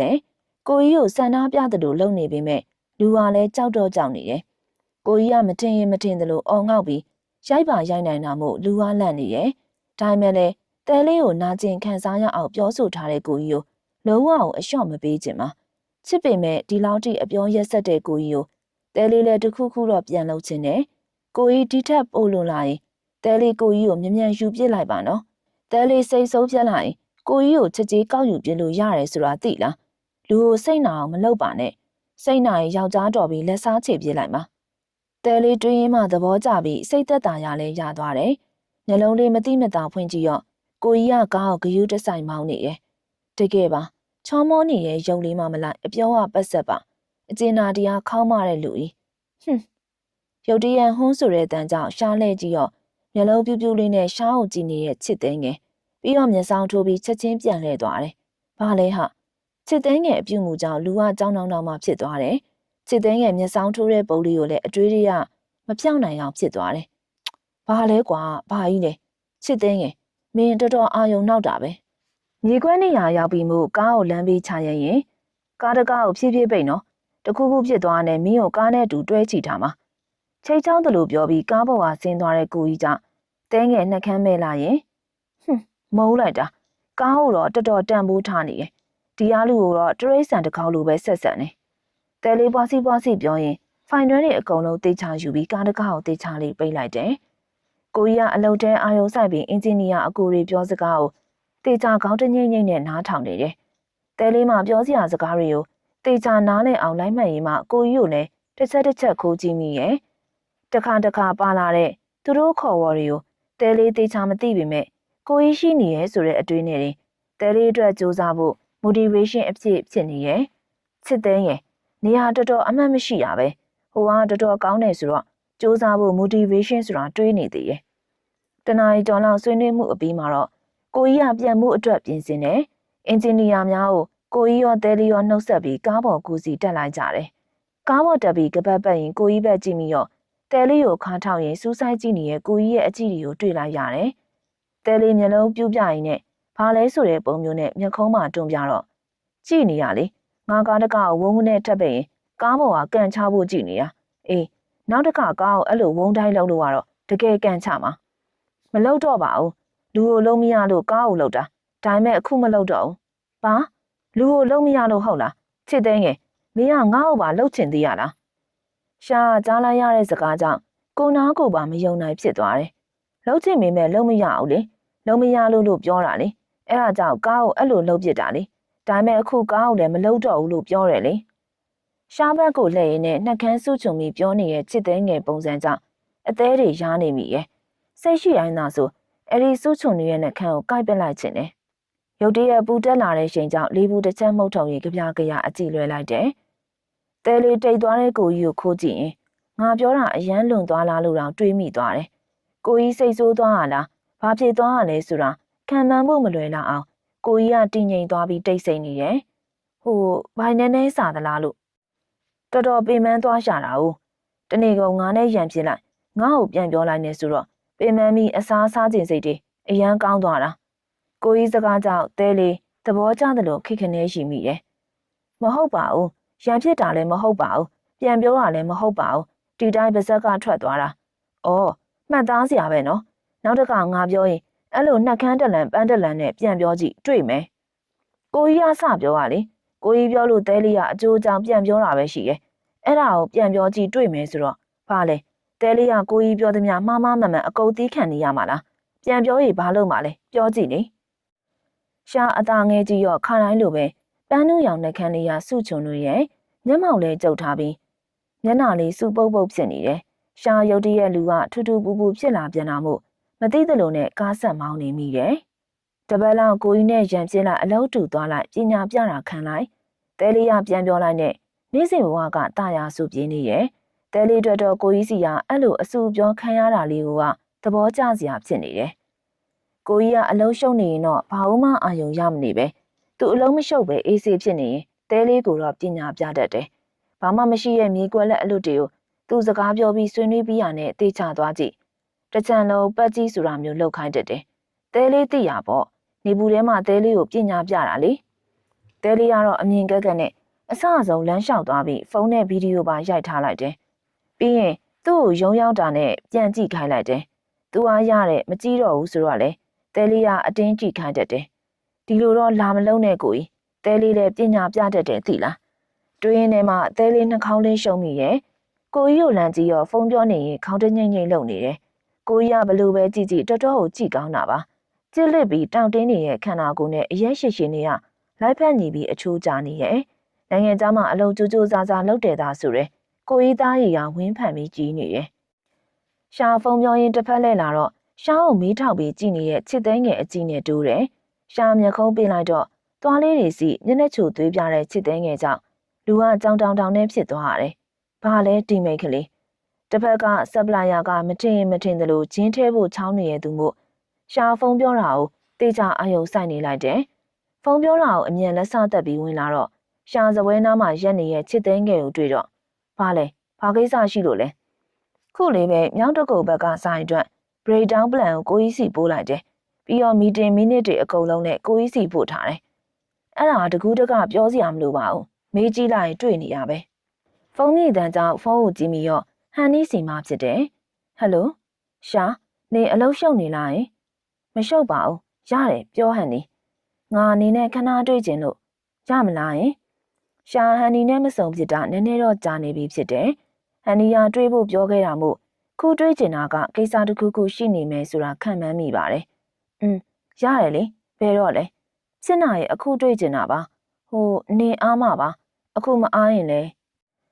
ရတယ်ဟန်နီငါအခုအားတယ်ဘယ်လိုလာခဲ့ရမလဲပြောကိုကြီးဖုန်းဝင်လာတဲ့ကနားလေးဆွင့်နေတာမမဟန်နီစီရမှန်းသိရောတဲလေးနည်းနည်းတော့ဝမ်းနေမိသွားတယ်ကိုကြီးကမတက်တာလို့သာမမဟန်နီကိုလက်လို့ရပေမဲ့တကယ်ကိုချစ်တာတော့သိပါတယ်ကိုရဲရဲနဲ့ကိုလွင်ဦးတို့ပြောနေတာတွေတဲလေးအမှတ်မထင်ကြားခဲ့ဘူးတယ်ဟန်နီနဲ့ရှားအောင်ငါတကယ်စိတ်မကောင်းဘူးကွာနှစ်ယောက်လုံးကငငယ်လေးတွေကချစ်လာတာငါတို့အသိဆုံးပဲလေခုဟန်နီကမကြခင်စိတ်ဆက်တော့မှာတဲ့ပြီးရနဲ့တိတ်မကြောက်လက်ထက်တော့မှာတဲ့ငါသိတယ်ရှားခုရက်ပိုင်းအလုပ်တွေဖိလုပ်နေတာစိတ်ကိုအလိုမပေးခြင်းနဲ့ပုံနဲ့လေတဲလေးလည်းစိတ်မကောင်းဖြစ်ပါတယ်တဲလေးချစ်တဲ့ကိုကြီးကိုတကယ်တော့ပျော်ရွှင်စေခြင်းပါတယ်မမဟန်နီနဲ့မဖြစ်နိုင်တဲ့ကိစ္စတွေရှိနေတာကိုသိတော့ကိုကြီးကကြိတ်မိတ်ခံစားနေတယ်တခါတလေဆွေးရိတ်တွေထင်နေတဲ့ကိုကြီးရဲ့အကြည့်တွေကိုလည်းတဲလေးသိပါတယ်ချစ်သိန်းငယ်ဟဲ့ပလုတ်တော့ရုတ်တရက်အနာနာကတ်ခေါ်တန်းကြောင့်တဲလေးမှာလန့်ပြီးရောရောင်မိရဲ့ဘာတွေတွေးနေလို့ခေါ်မကြားအောင်မကြားဖြစ်နေရလဲမင်းကိုခေါ်နေရကြပြီမဟုတ်ပါဘူးအလုပ်တစ်ခုကိုအာယုံရောက်သွားလို့ပါကိုကြီးအပြင်သွားမှာမို့လားဟုတ်တယ်အပြင်သွားမှာအဲ့ဒါတခုခုမှမလို့မင်းကိုယုံစင်းရင်မိမသာနှင်းပြန်နဲ့အဲ့ဒါမင်းကိုတခုမှမလို့ယုံစင်းရင်မိမသာပြန်နဲ့ငါယုံပြန်လာမှာမဟုတ်ဘူးအပြင်သွားရင်ဒိုင်မုံဘက်ပါဝင်မလို့ကိုကြီးစကားကြောင့်တဲလေးနှာခေါင်းရှုံရင်းနဲ့သိပါတယ်တွားပါဒိုင်မဲ့ကိုကြီးနော်ရှုပ်ရှက်တွေမကြားချင်ဘူးစကယ်ကြီးစကယ်ကျဲကြောင့်ရှာမျက်ခွန်နေတွန့်ကြည့်လိုက်တော့ဟုတ်တယ်လေကိုစီဆိုင်သူတွေနဲ့လေအဲ့ဒါကိုအမြင်တန်းလုံနေနဲ့နည်းနည်းပါးအားနာအောင်နေပါအောင်ငါကဘသူ့ကိုအားနာရမှာလဲတဲလေးကိုလေဘာကိစ္စနဲ့လဲကိုကြီးရဲ့ဆိုင်သူကတဲလေးလေအဲ့ဒါကိုမတော်ရသေးတဲ့ရီးစားမဖြစ်လိုက်တဲ့သူကိုအမြင်တန်းလုံနေရမကောင်းဘူးလေအဲ့ဒါပြောတာမင်းကငါဆိုင်သူဘယ်တော့မှဖြစ်သွားတာလဲဘာကိုဆိုင်တာလဲရုတ်တရက်နီးကပ်လာတဲ့ကိုကြီးကြောင့်တဲလေးအသက်ရှူကြက်မတက်ဖြစ်သွားတယ်တင်းပြတ်နေတဲ့ရင်မွေးနဲ့နဲ့တူကိုကြီးရဲ့ကိုသင်းနဲ့ခက်သင်းသေးကြောင့်လူကထူထူပူပူဖြစ်လာတယ်အဲ့ဒါကိုကြီးသိရပဲလေတဲလေးကိုဘလောက်ပဲညင်းနေမရဘူးလေကိုကြီးတက်ဆိုင်သူဖြစ်လာမှာပဲဘေးဖယ်ပါဘလို့ကြီးလာနေရလဲအနာမကန့်နဲ့ဖဲ့အမေရှားမြန်ခုံးပြမိရဲ့အထိချစ်တန်းငယ်ရဲ့ကဲဆက်ပုံဖြစ်နေတာမို့အနာကတော့ဘာဖြစ်လဲတက်ဆိုင်သူဆိုပြောရင်အနာထက်ကဲလိုက်တော့ချစ်သိန်းငယ်ကိုလေးအနောက်ကိုတွန့်သွားတယ်မျက်နှာစတော်ဘယ်ရီလိုနီရဲလာပြီးနေရလေးတွေပါနီရဲလာတဲ့ချစ်သိန်းငယ်ပုံကရှားအတွက်နည်းနည်းတော့ထူးဆန်းသွားတယ်မျက်နှာလေးတစ်ဖက်လွဲထားတော့လက်ဘေးလေးရလိမ့်နေပြီးညှက်ရိုးလေးရတိတာထင်ပေါ်နေတယ်အမှန်တော့ရှားမရည်ရွယ်ပဲအနာကပ်မိရပဲ အဲ့ဒါကိုသူကဲဆက်နေပုံမို့စိတ်ရှုပ်စီလို့ထင်ပြီးအနာကပ်လိုက်တာဒါမဲ့ရုတ်တရက်မျက်စိရှိမြင်နေရတဲ့ချစ်သိန်းငယ်ပုံကြောင့်လူဟာတစ်မျိုးဖြစ်လာတယ်ဘာလဲဟာဒီမိန်းကလေးကရှက်လဲလှနေရပဲအတွေးကြောင့်လူကပိုပြီးခေါင်းမာနောက်သွားတယ်ရှားကိုပြန်မက်လာရင်အပိုတွေလာပြောမနေနဲ့ပြီးတော့သူအဖြစ်ကတော်ကရင်နဲ့မူးမမှန်ဖြစ်နေပြီးကဲဆက်လာလုံနေသေးရဲ့ဟန်ဆောင်နေနဲ့အနိုင်နဲ့ပိုင်းပြီးပြောကရှားခန်းထဲမှာအမြန်ထွက်လာခဲ့တယ်ရှားတကယ်ကိုကတုံကရင်ဖြစ်နေရဖြစ်တယ်ဒီလိုခံစားချက်ကတခါမှမခံစားဘူးပဲထူးဆန်းလို့နာကြောင့်ရှားကိုယ်တိုင်လန့်သွားတယ်ရှားတပြေးမုတ်ထုတ်ရင်ဟန်နီနဲ့ချိန်နဲ့စီသားသွားလိုက်တယ်ပြောချင်တာပြောပြီးထွက်သွားတဲ့ကိုကြီးကြောင့်တဲငယ်လေးမှာဒေါသထွက်ပေမဲ့တကယ်လဲမှန်နေရမှုရှက်မိရဲ့ကိုကြီးတတိမထားလောက်မိရဲ့အထိရင်ခုန်နေရလားရှက်ဖို့ကောင်းလိုက်တာငကိုတည်းကပြောချင်ဆိုချင်နေတဲ့သူရှေ့မှာမှ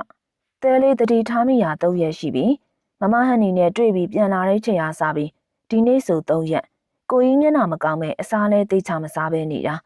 ာမမယူမီတော့အလုတ်ပင်ပန်းလို့အလုတ်ရှုံနေလို့ဆိုပြီးအလုတ်မှလဲကိုကြီးအလုတ်သားလုပ်နေတာစိတ်ကပြန်လွင့်နေတဲ့ပုံနဲ့တဲလေးရန်စကားပြောတာတော့အရင်လိုပြန်မတုတ်ပြန်တော့ပဲငြိမ်နေရမို့တဲလေးမနေတတ်မထိုင်တတ်ဖြစ်နေတယ်ကိုကြီးတစ်ခုခုကိုစိတ်ထိကြိုက်သွားတာတော့သိကြပါတယ်ဘာလို့လဲတော့မသိကိုကြီးရဲ့ကျေးဇူးပြုပြီးအဲ့လိုကြီးမနေပါနဲ့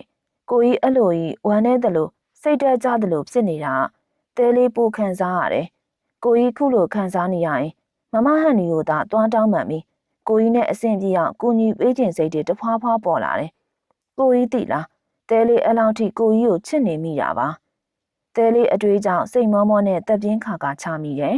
မနေ့ပြန်တော့ကိုလွင်ဦးနဲ့ကိုရဲရင်ကိုပြောပြီးနည်းနည်းတီးခေါက်ကြည့်ရမယ်ခုလေည9 နာရီရောက်ကြောနေပြီကိုကြီးကပြန်မလာသေးပါတဲလေးနဲ့တူဒီနေ့ပစ္စည်းပို့တဲ့ဆပ်ပလာယာတွေနဲ့သွားတွေ့ပြီးပစ္စည်းစစ်ဈေးကိစ္စတွေပြောတာနဲ့မနေ့တစ်ပိုင်းလုံးအချိန်ကုန်သွားတယ်နေကင်းတမင်းတော်တဲလေးရဗိုက်စာရဲဆိုတာကြောင့်အစင်ပြေရဲ့ဆိုင်တဆိုင်ဝင်ပြီးစားခဲ့တာဒါတော့ကိုကြီးဘာမှတေချာမစားခဲ့ပါထမင်းစားပြီးရနဲ့မြောင်းတော့ကုန်းဘက်ကဆိုင်မှာအချိန်ကုန်အောင်နေခဲ့ပြီးတဲလေးကိုအိမ်ပြန်ပို့ခဲ့တယ်တဲလေးအလုံးစားဝင်နေရမမကြီးကစည်ရင်းနေတဲလေးကိုပင်မမှာဆိုလို့မစစ်ခိုင်းမေဒီနေ့စည်ရင်းနေစီရတာများလို့စကြောတက်နေရမှုမမကြီးရောမမလေးရောတဲလေးစောစောနားခိုင်းလိုက်တယ်ရင်မောလိုက်တာခုချိန်ထိဘယ်သွားနေရလဲဖုန်းဆက်လိုက်ရင်ကောင်းမလားတဲလေးတယောက်တည်းရေယိုမိတယ်ခုရက်ပိုင်းကိုကြီးကတဲလေးကိုတော့ဂယူမထားနိုင်တော့တာမို့ဖုန်းဆက်နဲ့အထွေထူးတော့ပြောမယ်မထင်ပါမမကြီးဖုန်းဆက်ခိုင်းနေဆိုပြီးဆက်လိုက်ရမလားတဲလေးဖုန်းကရင်ချီတုံချတုံဖြစ်နေတယ်အဲကန်နဲ့ခောက်တော့ခောက်ပြန်ရှောင်းရင်မှဖုန်းကိုကင်ပြီးစေရုတ်တရက်ကားတန်ကြောင့်ကိုကြီးပြန်လာပြီးဆိုတာသိလိုက်တယ်တဲလေးချန်နဲ့အမြန်သွားရင်ချန်တကားဖွင့်ပေးလိုက်တယ်ချန်တကားပြန်ပေးပြီးတခါတည်းတော့ခက်ကပြန်လာတော့ကိုကြီးကကားပေါ်ကဆင်းတာနဲ့တန်းတူတော့တယ်တဲလေးအတွေးကြောင့်စိတ်မောမောနဲ့တက်ပြင်းတာအခါခါချမိရဲ့မနှက်ပြန်တော့ကိုလင်ဦးနဲ့ကိုရင်းကြီးကိုပြောပြပြီးနည်းနည်းတီးခေါက်ကြည့်ရမယ်ခုလေည9 နာရီရောက်ကြော်နေပြီကိုကြီးကပြန်မလာသေးပါတဲလေးနဲ့တူဒီနေ့ပစ္စည်းပို့တဲ့ဆပ်ပလာယာတွေနဲ့သွားတွေ့ပြီးပစ္စည်းစစ်ဈေးကိစ္စတွေပြောတာနဲ့မနှက်တစ်ပိုင်းလုံးအချိန်ကုန်သွားတယ်နေကင်းတမင်းအောင်တဲလေးကဗိုက်စာရဲဆိုတာကြောင့်အစင်ပြေရဲ့ဆိုင်တဆိုင်ဝင်ပြီးစားခဲ့တာဒါတော့ကိုကြီးဘာမှတေချာမစားခဲ့ပါထမင်းစားပြီးရနဲ့မြောက်တကုံဘက်ကဆိုင်မှာအချိန်ကုန်အောင်နေခဲ့ပြီးတော့တဲလေးကိုအိမ်ပြန်ပို့ခဲ့တယ်အဲ့ဒီချိန်ကရေမိုးချိုးပြီးအင်ယာဖွဲနဲ့တွေ့မယ်ဆိုတဲ့အကြောင်းပြချက်နဲ့ကိုကြီးပြန်ထွက်သွားခဲ့တာဖြစ်တယ်မမကြီးတို့ကတော့ကိုကြီးဟန်ဆောင်ကောင်းမှုကြောင့်အယမ်းမသိပေမဲ့တဲလေးကတော့သိနေတယ်တဲလေးအလုံးဝင်နေရမမကြီးကစီရင်နေကိုတဲလေးပင်ပန်းသမားဆိုလို့မစစ်ခိုင်းတော့ဘူးလေဒီနေ့စီရင်နေစစ်ရတာများလို့ဇက်ကြောတက်နေရမှုမမကြီးရောမမလေးရောကိုတဲလေးစောစောနားခိုင်းခဲ့တယ်ရင်မောလိုက်တာခုချိန်ထိဘယ်သွားနေရလဲဖုန်းဆက်လိုက်ရင်ကောင်းမလားတဲလေးတယောက်တည်းရေရွနေမိရဲ့ခုရက်ပိုင်းကိုကြီးကတဲလေးကိုတော့ဂယူမထားနိုင်တော့တာမို့ဖုန်းဆက်လဲအထွေထူးတော့ပြောမယ်မထင်ပါမမကြီးဆက်ခိုင်းနေဆိုပြီးဆက်ရမလားတဲလေးဖုန်းကရင်ချီတုံချတုံဖြစ်နေတယ်အဲကန်နဲ့ခောက်တုတ်ခောက်ပြန်ရှောင်းရင်မှဖုန်းကိုကင်ထားမိစေရုတ်တရက်ကားတန်ကြောင့်ကိုကြီးပြန်လာပြီးဆိုတာသိလိုက်တယ်တဲလေးချန်နဲ့အမြန်သွားရင်ချန်တကားဖွင့်ပြလိုက်တယ်ချန်တကားပြန်ပိတ်ပြီးတခါတည်းတော့ခက်ကပြန်လာတော့ကိုကြီးကကားပေါ်ကဆင်းတာနဲ့တိုးတော့တယ်အလင်းယောက်ကြောင့်ကိုကြီးရဲ့ညီမြန်းမြန်းမျက်နှာကိုတွေးလိုက်ရပြီးအရန်နဲ့အောင်ပါတဲလေးရလိုက်တယ်ကိုကြီးကတဲလေးကိုကြည့်လည်းမကြည့်ပဲအိမ်ထဲတောက်လျှောက်ဝင်သွားတော့တဲလေးခေါင်းလေးရရင်သာတက်ပြင်းခတ်ဖွားဖွားချမိရဲ့စိတ်ပိုင်းဆိုင်ရာအဆင်မပြေသေးဘူးပဲတဲလေးအိတ်တကားကိုတန်မန်တကားနဲ့တော့ခတ်တဲ့ပြင် တကမာကြီးကိုပါတေချာပိတ်ပြီးနောက်အေကန်ထဲဝင်တော့အေကန်ထဲရဆိုဖာပေါ်မှာနောက်မီရင်ခေါင်းမော့ကမျက်လုံးပိတ်ထားတဲ့ကိုကြီးတဲလေးကိုကြီးကိုငေးကြည့်ရင်မှဖြည်းဖြည်းချင်းအနားတူးသွားမိရဲ့တခါတည်းအပေါ်တက်သွားမယ်ထင်ထားတာမို့ဒီမှာဒီလိုထိုင်နေရော့တဲလေးစိတ်ထဲပူတောင်စိတ်မကောင်းဖြစ်သွားတယ်မျက်စိမိတ်ထားပြီးခေါင်းမော့ထားတဲ့ကိုကြီးကမီးရအောင်မှကြည်လင်ဝင်းဖက်နေရဲ့မျက်နှာချောချောကအထင်းသားဖြစ်နေတယ်ကိုကြီးအပေါ်တခါတည်းတက်နာမလားဒါမှမဟုတ်တခုခုစားမလားတဲလေးအမေကြောင့်ကိုကြီးကမျက်လုံးဖွင့်ရင်တဲလေးကိုကြည့်လာတယ်စက္ကန့်တော်ကြာကြည့်နေတဲ့ကိုကြီးကြီးတွေကရီဝေနေပြီးညှို့အားပြင်းလာတာကြောင့်တဲလေးလက်ပင်းလေးပို့ရင်ဟိုဟာတကယ်လို့မစားတော့ရင်လေတဲလေးအခန်းထဲဝင်လာတော့မယ်နော်မနေ့လဲအလုပ်သွားရအောင်မမို့ကိုကြီးလည်းနားတော့နော်တဲလေးပြောပြီးလဲအတွက်ရုတ်တရက်ကိုကြီးကတဲလေးလက်ကိုစက်ခနဲဆွဲလိုက်တယ်ကိုကြီးဆွဲတာအားပါတာရောတဲလေးလုံးဝမထင်ထားတာကြောင့်တဲလေးအောင်တပတ်လဲပြီးကိုကြီးပေါင်ပေါ်ပြုတ်ကျသွားတော့တယ်အမလီတဲလေးလန့်လဲလန့်သွားတာမို့မောကြည့်လိုက်တော့တဲလေးကိုငုတ်ကြည့်နေတဲ့ရီဝေဝေမျက်ဝန်းနဲ့တွေကြောင့်အစမတန်ခုန်လာတဲ့ရင်ခုန်တန်တွေကတဲလေးတကူလုံးထုပြီးလက်တွေပါတုံလာတယ်အရန်ဒီကန်းနေရဲ့ကိုကြီးမျက်နှာချောချောကြောင့်လူကအသက်တောင်မရှူရဲသလိုဖြစ်နေတယ်ကိုကြီးရဲ့ဝင်လေထွက်လေတွေကတဲလေးနှက်ခမ်းသားနဲ့မေးစီနားမှာကြီးစဲနေတယ်sorry ရုတ်တရက်အရှိန်မထိန်နိုင်လို့ဟိုဘာပြောဖို့လဲတဲလေးအယောင်ယောင်အမားမနဲ့ပြောလဲပြောကိုကြီးပေါင်ပေါ်ကထားဖို့လို့တော့ရုတ်တရက်တဲလေးခါတဝိုက်ကိုရစ်ပတ်လာတဲ့ကိုကြီးရဲ့လက်တွေကြောင့်လူဝလှုပ်မရဖြစ်သွားတယ်အိမ်နောက်ကိုကြီးကတဲလေးလက်ဘေးမှာမျက်နှာအပ်ရင်တဲလေးကိုတင်းကျပ်စွာဖက်လာတယ်တဲလေးလုံးဝရှော့ရသွားပြီးလူဝတောင်းတောင်းကြီးဖြစ်သွားတယ်ကိုကြီးရဲ့အသက်ရှူတဲ့လေနွေးနွေးကလေဘေးမှာစော့ကစားနေတော့မျက်တောင်ပုတ်ခတ်လုံးမိရင်ကိုကြီးမူးနေရလားတကယ်လို့အပေါ်မတက်နိုင်မမလေးကိုဖြစ်ဖြစ်ခေါ်သွားပေးမယ်ဟိုခဏဘာကြီးလဲငါအနမ်းခံလိုက်ရလားရုတ်တရက်ကြီးပူနွေးရဲ့ကိုကြီးနှကန်းဆောင်ကတဲလေးနှကန်းထက်ထိတွေ့လာတော့တဲလေးလုံးဝကြောင်ပြီးခေါင်းထဲဗလာကျင်းသွားတယ်ကိုကြီးကခါးကိုဖတ်ထားတဲ့လက်တွေပိုတင်းကျပ်လာပြီးတဲလေးရဲ့နှကန်းစုပ်ကိုလည်းစုပ်ယူနှမ်းဆိုင်လာတော့တဲလေးကိုကြီးလက်မောင်အင်ကြီးကိုကြစ်ကြစ်ပအောင်စုပ်ကန်ထားရင်လူကအသက်ရှူမဝသလိုပါဖြစ်လာတယ်တကယ်ကြီးကိုအနမ်းခံနေရတာပဲဒါကလည်းကိုကြီးရတယ်လေလူမားတာဖြစ်ဖြစ်တဲလေးပထမဦးဆုံးနှမ်းကိုကြီးစီရမှုလူကယူလာအောင်ရင်ခုန်နေပြီးရင်ထဲတဲ့အမိမသိခံစားချက်တို့နဲ့ပြည့်နှံ့နေတယ်စက္ကန့်မှမိနစ်ကိုပြောင်းလာတော့တဲလေးဒီလိုပုံကြီးနဲ့မှား၍အနမ်းခံရတာမဖြစ်သင့်မှန်းသိလာတယ်ကိုကြီးကတဲလေးနှကန်းတွေကိုယူမူကြီးစောက်ယူနှမ်းရှာရင်အားမရသလိုရှားဝါထိုးသွင်းမှုကြိုးစားလာတာကြောင့်တဲလေးကြောင်အားလန့်အားနဲ့ကိုကြီးကိုတွန်းပြီးရုန်းကန်မိရဲ့ကိုကြီးကဖတ်ထားတဲ့လက်တွေပို့တင်းကျပ်လာပြီးတဲလေးအောက်နှကန်းကိုကိုက်လာတာကြောင့်တဲလေးမှာနာလဲနာသွားပြီးနှကန်းလေးဟာလိုက်မိရဲ့တဲလေးနှကန်းနေတဆင့်ပါဇက်တွင်းဝင်လာတဲ့ကိုကြီးရှာနွေးနွေးကြောင့်တဲလေးကားကိုအသေးအတန်ခါရင်လူလဲထွန်းလူလာတယ်တဲလေးအသေးအတန်ရုန်းကန်မှုကြောင့်ကိုကြီးနန်းနေရင်မှရုတ်တရက်ရက်လိုက်တော့တဲလေးပါဇက်ဟာစီနဲ့အသက်ကိုမနေရှူနေရတယ်တဲလေးလက်ထောင်ထားတဲ့ကိုကြီးရဲ့ရင်မက်စီမှပြင်းထန်လုံးနဲ့နှလုံးခုန်တန်းကြောင့်လူကအသိဝင်လာပြီးတော့ဖဲ့ပါလွတ်ပါတော့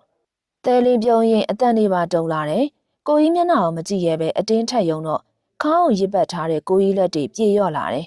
တဲလေးဘာမှစဉ်းစားမနေရောပဲအမြန်ထပြီးတချို့တဲ့အခန်းထဲပြေးဝင်ရင်တကားကိုပါလော့ချလိုက်တယ်အစမ်းမပြတ်ခုန်နေတဲ့ရင်ဘတ်ကိုတဲလေးလက်လေးနဲ့ဖိထားရင်လူဟာမီတာ100 200လောက်တာဝေးပြေးလာတဲ့သူလိုမျိုးဖြစ်နေတယ်ခြေတွေလက်တွေတုံနေရင်လူဟာဂရင်မော်မနှဲသွားရတယ်ဘာကြီးလဲဓားပါကြီးလဲတဲလေးတုံရီနေရဲ့လက်တွေကိုအချင်းချင်းစုပ်ကန်ရင်မှခေါင်းထဲမူးနောက်ပါဖြစ်လာတယ်တဲလေးမနှဲအားယူပြီးဂရင်မော်လှဲချလိုက်ရင်မျက်လုံးမိတ်ချလိုက်တယ်ရင်ကအဆက်မပြတ်ခုန်နေရကြောင့်တဲလေးဒီညအိပ်ပျော်ပါမလားတော့မသေးကြတော့ရှာအိပ်ရမှနိုးလာပြီးတစစ်စစ်ကိုက်နေတဲ့ခါကိုလက်တစ်ဖက်နဲ့ဖိထားမိရဲ့လှဲနေရမှထထိုင်လိုက်ရင်ကိုပေါ်ရှုပ်နေတဲ့စာအုပ်ပါဆွဲဖယ်လိုက်တယ်မျက်လုံးမိတ်ထားရင်ခေါင်းထဲအလုံးရင်းဝင်လာတဲ့ပုံရိပ်တွေကြောင့်ရှာခေါင်းဖို့ကိုက်တယ်လို့ခံစားရတယ်ဘာတွေလှုပ်လိုက်တာလဲမင်းထင်ရှာအတွေးနဲ့တူနေရဲမျက်နှာလေးနဲ့နှကန်းလေးတွေကိုပါမြင်အောင်လာရင်ညာခံစားရတဲ့ခံစားမှုတွေကြောင့်တော့မင်းအတွေးကိုဒီမှာပဲရက်တော့အမှန်ဆိုညာရှာအဲ့လောက်မူးနေရလဲမဟုတ်ဒီအပိုင်းဟန်ဒီအတွက်စိတ်မကောင်းတာပြင် ငယ်ငယ်ကတန်ရောစင်ရှိခဲ့တဲ့မိန်းကလေးတငယ်ချင်းတူလည်းဖြစ်နေရမို့ဟန်ဒီခံစားနေရတာတွေကိုထပ်တူဝမ်းနေတာကြောင့်ရောလူဟာတော်တော်ကိုမရွှင်မလန်းဖြစ်ပြီးစိတ်ထိခိုက်နေတယ်။မင်းညာရဲရဲနဲ့လွင်ဦးကိုခေါ်ပြီးဟန်ဒီကြောင့်ပြောရင်မှတောက်စားမိခဲ့တယ်။တောက်ပေမဲ့အရင်အများကြီးလည်းမဟုတ်လူမမသိရမူးနေရလည်းမဟုတ်လွင်ဦးတို့မေးတယ်လို့မင်းဟန်ဒီကိုဆုံးရှုံးတော့မှမို့ခံစားနေရတာလားဆိုတော့လေဟန်ဒီနဲ့မဖြစ်နိုင်ဘူးလို့တွေးလိုက်တဲ့ကရှားခံစားချက်တွေထူးဆန်းအောင်ထိန်းနိုင်ခဲ့တာမို့အသေးကွမ်းနေရမျိုးလည်းမခံစားရပါဒါပေမဲ့ဟန်ဒီရင်ဖွင့်အောင်နားထောင်ပြီးစိတ်မကောင်းတော့တော်တော်ဖြစ်မိရဲ့ရှားရဲ့နေရာငါတငယ်ချင်းဆိုလဲဟုတ်တယ်ပြီးတော့ငါပေါ်နားလေဆုံးသူဆိုလဲဟုတ်တယ်အဲ့ဒါကြောင့်ငါမွန်းချက်လို့နင့်ကိုပြောပြခြင်းလို့ပါတကယ်တော့ငါလက်ထက်မဲ့သူကလေငါ့ကိုစိတ်လဲမဝင်စားတယ်လို့ချစ်လဲမချစ်ဘူးပြီးတော့သူနဲ့ငါအနေထားလဲအကွာကြီးရဲ့အဲ့ဒါကိုဘာလို့များလက်ထက်မဲဆိုပြီးအသေးအတန်ဖြစ်နေလဲဆိုတာလဲစဉ်းစားမရအောင်ငါမေကိုလည်းလိုအပ်တာထက်ပိုတဲ့အထောက်ပံ့နေအရင်ကြီးရထုတ်ပေးရနဲ့ငါကြားလာရင်တော့အသက်ရှူပါကြက်လာတယ်အမှန်တိုင်းပြောရင်ငါညင်းကျင်ပေမဲ့နင်သိလားညာဘန်ငါမေကြိတ်ငိုခဲ့တဲ့ချိန်တွေကိုပြန်စဉ်းစားမိအားငါညင်းဖို့အင်အားလည်းမရှိဘူးဟန်နီရှားရှိမှတသိသိဆိုင်ကိုရင်ဖွင့်ခဲ့တာဖြစ်တယ်ရှားစိတ်မကောင်းပေမဲ့ကိုယ်တိုင်လည်းဘာပြောပြီးဘလို့နှိမ့်သိရမှန်းမသိအဲ့လိုမှချစ်သူရီးစားတွေဘာတွေများရှိလို့လားမရှိဘူးသူအချစ်ကိုစိတ်ဝင်စားလို့တဲ့သူစိတ်ဝင်စားတာငွေရှာတာတဲ့အိမ်အောင်ပြူရမယ့်အရွယ်လဲလွန်နေပြီသူ့အိမ်ကလည်းဖိအားပေးနေလို့တဲ့ပြီးတော့သူကတခြားလဲထက်မရှာခြင်းဘူးအလုံးရှုပ်လို့တဲ့ရှိသေးရဲ့နောက်ထပ်ဘာပြောလဲသိလားနောက်နေ့အစပိုင်းမှာသူအလုံးတအားရှုပ်တော့မှာမို့ဒီနေ့တည်းမြန်မြန်ပြီးသွားအောင်မြန်မြန်မင်္ဂလာဆောင်ကျင်တာမို့မြန်မြန်လက်စားတက်ကြရအောင်မောတဲ့ဟန်ဒီပြောရင်ဒေါသလည်းထွက်လာတယ်ရှားလဲတစ်ဖက်လူကြောင့်တေချာမသိရမှုဘာပြောရမှန်းမသိပေမဲ့ဟန်ဒီအတွက်လည်းစိုးရိမ်သွားတယ်သူ့ကြောင့်နေနည်းနည်းစုံစမ်းသေးလားငါစုံစမ်းစရာတော့မလိုဘူးအဲဒီလူကအကုန်ပြောပြတာသူဘယ်နှစ်ကစပြီးအပျော်ကြီးစားထားတယ်ဆိုတာရောပြီးတော့ sorry ဟာငါတခုပြောပြမယ်ငါလည်းမုန်းချက်ပြီးအံ့ဩလွန်းလို့ပါသူမိန်းကလေးဘယ်နှယောက်နဲ့အတူအပျော်အိတ်ခဲ့တယ်ဆိုတာအစပြီးတော့ယောဂဆေးချက်တွေရောသူကျမ်းမာရေးဘလို့ဂယုစိုက်တဲ့အနေနဲ့အကာအကွယ်ဆိုတာရောအစုံပဲငါရုတ်တရက်ထူပူပြီးဘာပြောရမှန်းတော့မသိဘူးရှားလဲဟန်နီစကားကြောင့်နည်းနည်းတော့ကြောင်တောင်ဖြစ်သွားတယ်တစ်ဖက်လူကိုလည်းလက်ဖြားခါသွားတယ်တကယ်တော့ခုချိန်မှာရှားရင်ထဲမှာဟန်နီကိုချစ်တယ်ဆိုတာထက်တန်ရောစင်တစ်ခုကခိုင်မြဲနေတယ်ဟန်နီငူရာကိုကြည့်ပြီးဘာမှလည်းမကူညီနိုင်တဲ့ကိုလည်းအားမရဖြစ်မိရဲ့ဟန်နီဘက်ကလည်းရှားပေါ်တခြားသောခံစားချက်တွေထက်သူ့ပြဿနာနဲ့သူခံစားနေရတယ်ဟန်နီအကြောင်းအတွေ့အဆုံးမှာမင်းညာဖြစ်ပျက်ကိုပြန်တွေးမိတော့ရှားနေမတိထိုင်မသာဖြစ်နေရဲ့ရှားမတတ်မတာတွေးမိရင်မှရုတ်တရက်ချစ်တဲ့ငယ်ရဲ့မျက်လုံးဝိုင်းဝိုင်းနေနဲ့မင်းညာတုံရင်ဖြစ်နေရဲ့သူမပုံရိပ်တွေကိုမြင်ရောက်လာတယ်ရှားစက္ကနေဆွဲလိုက်လို့ပေါင်မော်ထိုင်မိပြီးကြောင်တောင်လေးနဲ့ရှက်ကိုရှက်ကန်ဖြစ်နေပုံလေဟုတ်တယ်အဲဒီကနေစတာပဲအမှန်ဆိုဘာရဲ့မဟုတ်ပဲဒီအတိုင်းချစ်တဲ့ငယ်လက်ကိုလှမ်းဆွဲလိုက်တာဖြစ်တယ်ဒါပေမဲ့ချစ်တဲ့ငယ်ရဲ့ရှက်နေရဲ့မျက်နှာလေးကယူလာအောင်ဆွဲဆောင်မှုရှိနေရဖြစ်တယ်ရှက်ကိုရှက်ကန်နဲ့ပေါင်မော်ဝထမယ်လို့တော့ဘာကြောင့်မှမသိရှာလုံးဝမထစေခြင်းကရင်ခွင်ထဲရောက်နေရဲ့နှွေးထွေးအီးဆက်တဲ့ကိုငွေလေးကိုမပြောက်စေခြင်းအဲဒါကြောင့်တင်းကျပ်နေအောင်ဖတ်ပြီးတော့လေဘေးနာကရနေရဲ့ကိုသေးနဲ့လေးကလူကိုပို့တော့ယူခါစေတယ်ရှားရဲ့နေရွက်နာမှာကပ်ပြီးတလုံးလုံးနဲ့ပြောနေတဲ့နှက်ခမ်းလေးရဲ့လှုပ်ရှားမှုကလူကိုအမှောင်မိုက်ဆုံးထိဆွဲခေါ်သွားတာမို့လုံးဝမထိန်နိုင်ပဲနမ်းမိသွားတာတွေးရင်းနဲ့လူကရင်ငက်လာတယ်လို့မို့နှက်ခမ်းကိုရှာနေတက်လိုက်ချေမဟုတ်သေးဘူးနန်းနာကလည်းဒီတိုင်းလည်းမဟုတ်ဘူးဘလို့တွေတော့တွားလုံးလိုက်တာလေအတွေးထဲမှာကြောက်စရာကောင်းလာအောင်ရှာယူမူဖြစ်နေတဲ့ပုံရိပ်တွေတိုးဝင်လာတယ်တခါမှဘယ်မိတ်ကလေးကိုမှမနှမ်းခဲ့ဘူးပါပထမဦးဆုံးအနမ်းကိုကြီးစားလည်းမဟုတ်တဲ့ပြင်ကိုဟာစကက်ကြီးစကက်ကျဲတွေတွားပြောထားတဲ့မိတ်ကလေးကိုမှချစ်တဲ့ငယ်ရဲ့နှခမ်းကြီးကယူကျင်လာအောင်ကိုနူးညံ့နေတယ်ရှာဘလို့မှအောင်မရက်တတ်နိုင်ခဲ့ပဲကိုလည်းမထိန်နိုင်ခဲ့ပါအခုမှကိုနှာဘူးတယောက်လိုတွေးနေမိတယ်ရှားဘက်ကအတင်းကြီးကိုချစ်တဲ့ငယ်တွန်းထုတ်ရုံးကန်နေရတာမရပဲအတင်းချက်ကိုမရမကနမ်းလိုက်မိရပဲရှားစိတ်တွေရှုပ်ထွေးနှောင်းကြည့်နေရမှုအိယာတွေကထားလိုက်ပြီးရေချိုးဖို့ပြင်လိုက်တယ်ရေမိုးချိုးပြီးတဲ့အထိစိတ်နဲ့လူနဲ့မကပ်ပဲအတွေးတွေကညာဖြစ်ပျက်စီသားရောက်နေတယ်နူးညံ့နေတဲ့ချစ်တဲ့ငယ်နှခမ်းနေ နှွေးထွေးအေးဆက်နေတဲ့ကိုယ်လုံးလေးပန်းရောက်တန်းနေတဲ့မျက်နှာလေးကနမ်းလိုက်တာတော့ဒီလောက်ထိဖြစ်နေရင်မင်းထင်ရှာရုတ်တရက်ဖြစ်လာတဲ့အတွေ့အကြုံလူကမူးပါလဲကျင်သွားတယ်။မှန်ကြည့်လိုက်ရင်နဲ့မင်းထင်ရှာမင်းယူနေရလားဘာတွေးရလဲတော်တော့ဒီမှာပဲတော်တော့မိမမမြင်ဘူးတဲ့နှာဘူးကောက်လို့လုံနေတဲ့စောက်ယူကောင်ရဲ့ဒေါသထွက်ထွက်နဲ့ကိုပြန်ကြိတ်စဲရင်အခန်းထဲမှာထွက်လာခဲ့တယ်။လှေကားနေစင်းဖို့ရှာချီတုံချတုံဖြစ်နေတယ်။ဘလို့ရင်စားရပါမလဲ။ရှာစင်းလာရင်မိဖို့ကန်တဲ့အထိတန်းဝင်လာခဲ့ပြီ။မျက်လုံးတွေကမတိမတာရှာကြည့်ရော့။နိုးလာပြီပေါ့။ဘလို့ဖြစ်လို့အဲ့လောက်တာအိပ်ရလဲ။ညကဘယ်ချိန်မှပြန်ရောက်တာလဲ။ရုတ်တရက်အနောက်ဘက်မှမမလေးတန်းကြောင်ရှားလန့်သွားပြီးတော့ဟာမမလေးညကနည်းနည်းနောက်ကျသွားတာ။ရှာပြောရင်းနဲ့ထမင်းစပွဲမှာဝင်ထိုင်လိုက်တယ်။တခြားသူတွေမနိုးကြသေးဘူးလား။အမေအကိုလေးနိုင်လဲကြည့်ကြည့်ပါဦး10နာရီကျော်နေပြီလေဘာအောင်မနိုးတာလဲကျမမှရှင်ဒီမကောင်းတာလားဘာလားမသိရော့မမကြီးနေတော့ဆိုင်ကိုလိုက်မသွားနိုင်ဘူးတဲလေးကလည်းဒီနေ့အရေးတကြီးလှုပ်ရှားရှိလို့အလုပ်ကိုစော့စော့သွားတယ်လေမမလေးပြောကြောင့်ရှာတအံ့တော်နဲ့နိုင်ကိုငုတ်ကြည့်မိရဲ့စိတ်နဲ့ကိုယ်နဲ့မကတ်တာကြောင့်နိုင်ရမကြည့်ခဲ့တာမို့ဒီလောက်ထိအချိန်ဖြစ်သွားမယ်မှမသိလိုက်မမလေးပြင်ပြီးရဲ့မနှက်စာဖြစ်ဤကြကွင်းနဲ့ပဲပြုံးကိုစားရင်မှရှာအတွေးလွန်နေတယ်ရှာလေဗျာညာတောက်တာစားတာလှုပ်လာလားရုတ်တရက်မမလေးအမေကြောင့်ရှားတော်တော်လန့်သွားတယ်အဲ့လိုမဟုတ်ပါဘူးနောက်ကျနေလို့အလုပ်သွားတော့မယ်နော်ရှားလဲဆက်ပြောရင်မလိတက်တဲ့ရှားပုံနဲ့မပြောသင့်တာတွေပါထွက်လာမှဆိုလို့မမလေးရှိရနေအမြန်ထွက်လာလိုက်တယ်ခင်သက်တယောက်လောလောထွက်သွားတဲ့မောင်ဖြစ်သူကိုကြည်ရင်ရှိခြင်းမိရဲ့ညာခင်သက်အကုန်မြင်ခဲ့တာမို့ဒီမနဲ့သဲလေးရဲ့အယောင်ယောင်မားမားနဲ့ဖြစ်နေပုံလေးနဲ့မောင်ဖြစ်သူရဲ့အတွင်းလိုနေပြီးလန့်နေရဲ့ပုံလေးတွေကိုကြည်ရင်နဲ့တော်တော်ကိုရည်ချင်းမိရဲ့အမှန်တော့ပတိစိတ်ချင်တာကြောင့်အခန်းထဲစောစောဝင်ပေမဲ့အဲ့လိုပြောသေးတာမဟုတ်ပါကားတန်ကြားတော်မူထွက်ကြည့်ရော့တဲလေးထွက်သွားပြီးတကားဖွင့်ဘာညာလုပ်နေတော့ခင်တန်းတယောက်ဒီတိုင်းတကားလေးဟထားရင်ကြည်နေမိရဲ့ဒါပေမဲ့မောင်ဖြစ်သူကခြေကုန်လက်ပန်းချနေရဲ့ပုံကြောင့်ဒီရက်ပိုင်းမျက်နှာမကောင်းပဲအစားအသောက်တွေပါပြက်နေရအောင်သွားတတိရမိရဲ့တဲလေးပြန်ဝင်လာတဲ့အထိခင်သက်ကရှားပုံလေးကိုကြည့်ရင်စိတ်မကောင်းဖြစ်နေအောင်မို့တက်ပြင်းသာချနေမိရဲ့ရုတ်တရက်ဘေးကနေဘလို့ဖြစ်သွားမှမသိပဲရှားလေးကတဲလေးလက်ကိုဆွဲလိုက်တာတွေပေါင်းပေါ်ထားရင်တဲလေးရှက်နေပြီးပြန်ယုံတာတွေရှားလေးဖက်လိုက်တာတွေနဲ့နောက်ဆုံးတဲလေးကိုအတင်းကျပ်နမ်းတာတွေထိခင်သက်မှာစွန့်အပ်ပြီးရက်ကြည့်နေမိရဲ့တဲလေးအတင်းယုံကန်ပြီးထွက်ပြေးသွားတော့ရှားလေးမျက်နှာကိုလက်နဲ့အုပ်ရင်အတန်ကြာထိုင်နေရင်အပေါ်တက်ကိုတဖြည်းဖြည်းချင်းထက်သွားတော့မှခင်သက်မှာအသက်ဝဝရှူရင်ကိုယ်ခန်းထဲတိတ်တိတ်လေးပြန်ဝင်ပြီးကြောင်နေမိရဲ့ခင်သက်မသိတယ်လို့နေပေမဲ့နှစ်ယောက်သားပုံစံလေးတွေကတကယ်ကိုချစ်ဖို့ကောင်းပြီးရည်စရာလဲကောင်းတယ်။အလုံးမှာဘလို့မျက်နှာချင်းဆိုင်ကြမလဲဆိုတာခင်သက်တော်တော်သိကျင်နေတယ်။ရှာအပေါ်တက်ကအခန်းထဲမှာရှေ့လျှောက်နောက်လျှောက်နဲ့လူဝထူပူနေတယ်။မနက်ကဘာဖြစ်ဖြစ်ရင်ဆိုင်မယ်ဆိုပြီးအလုပ်ကိုသွားလိုက်ပေမဲ့ချစ်သေးငယ်ကမမကြီးဆိုင်မှာမို့ဆိုပြီးရဲရင်ကိုလှမ်းပြောထားတယ်။ရှာမတနေ့ကနေမထီထိုင်မသားနဲ့မမကြီးကိုသူ့တိုင်ပြောလိုက်မှလားဆိုပြီးတွေးမိရောရှာမနေရေးထိုင်ရင်ကြောတွေရင်တွေမှာအောင့်လာတယ်။မမကြီးသာတည်ရင်ရှားကိုကျင်းသေးပေါင်းထုမှာရှာမနေရဘာလို့အဲ့လောက်ထိယူးကြောင်ကြအလုပ်ကိုတတိလက်လိုလုံးမိတယ်လဲဆိုတာမတွေးတတ်တော့ကိုယ့်ဘက်အတင်းကြီးဆိုတာမျိုးတွေးမိလိုက်တော့ရှားတိုင်းနဲ့ခေါင်းနဲ့သာပြေးဆောင်လိုက်ခြင်းနဲ့လူအားသိခါမရှိရဲ့နှာဘူးကောင်လုံးလုံးကြီးကိုဖြစ်ခဲ့ရပဲ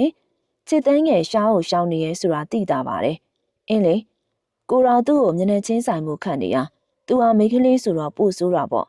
့ရှားအပြင်ရလာတဲ့ပုံတိုင်းကရင်ပေါ်ထိုင်လိုက်တယ်ခုထိပြန်ရောက်တာတနာရီနီးပါးလောက်ရှိပေမဲ့ရေလဲမချိုးရသေးပဲလူကလမ်းပြောင်နေတယ်ခုလိုဖြစ်လို့စိတ်တူရအောင်လဲအပြစ်ကျူးလွန်သူကကိုယ်တိုင်ဖြစ်နေတယ်ရှားလေးရေတကားခေါက်တန်တဲ့သူမမလေးအတန်မှာတပြိုင်နက်ကြားလိုက်ရတော့ဗျာ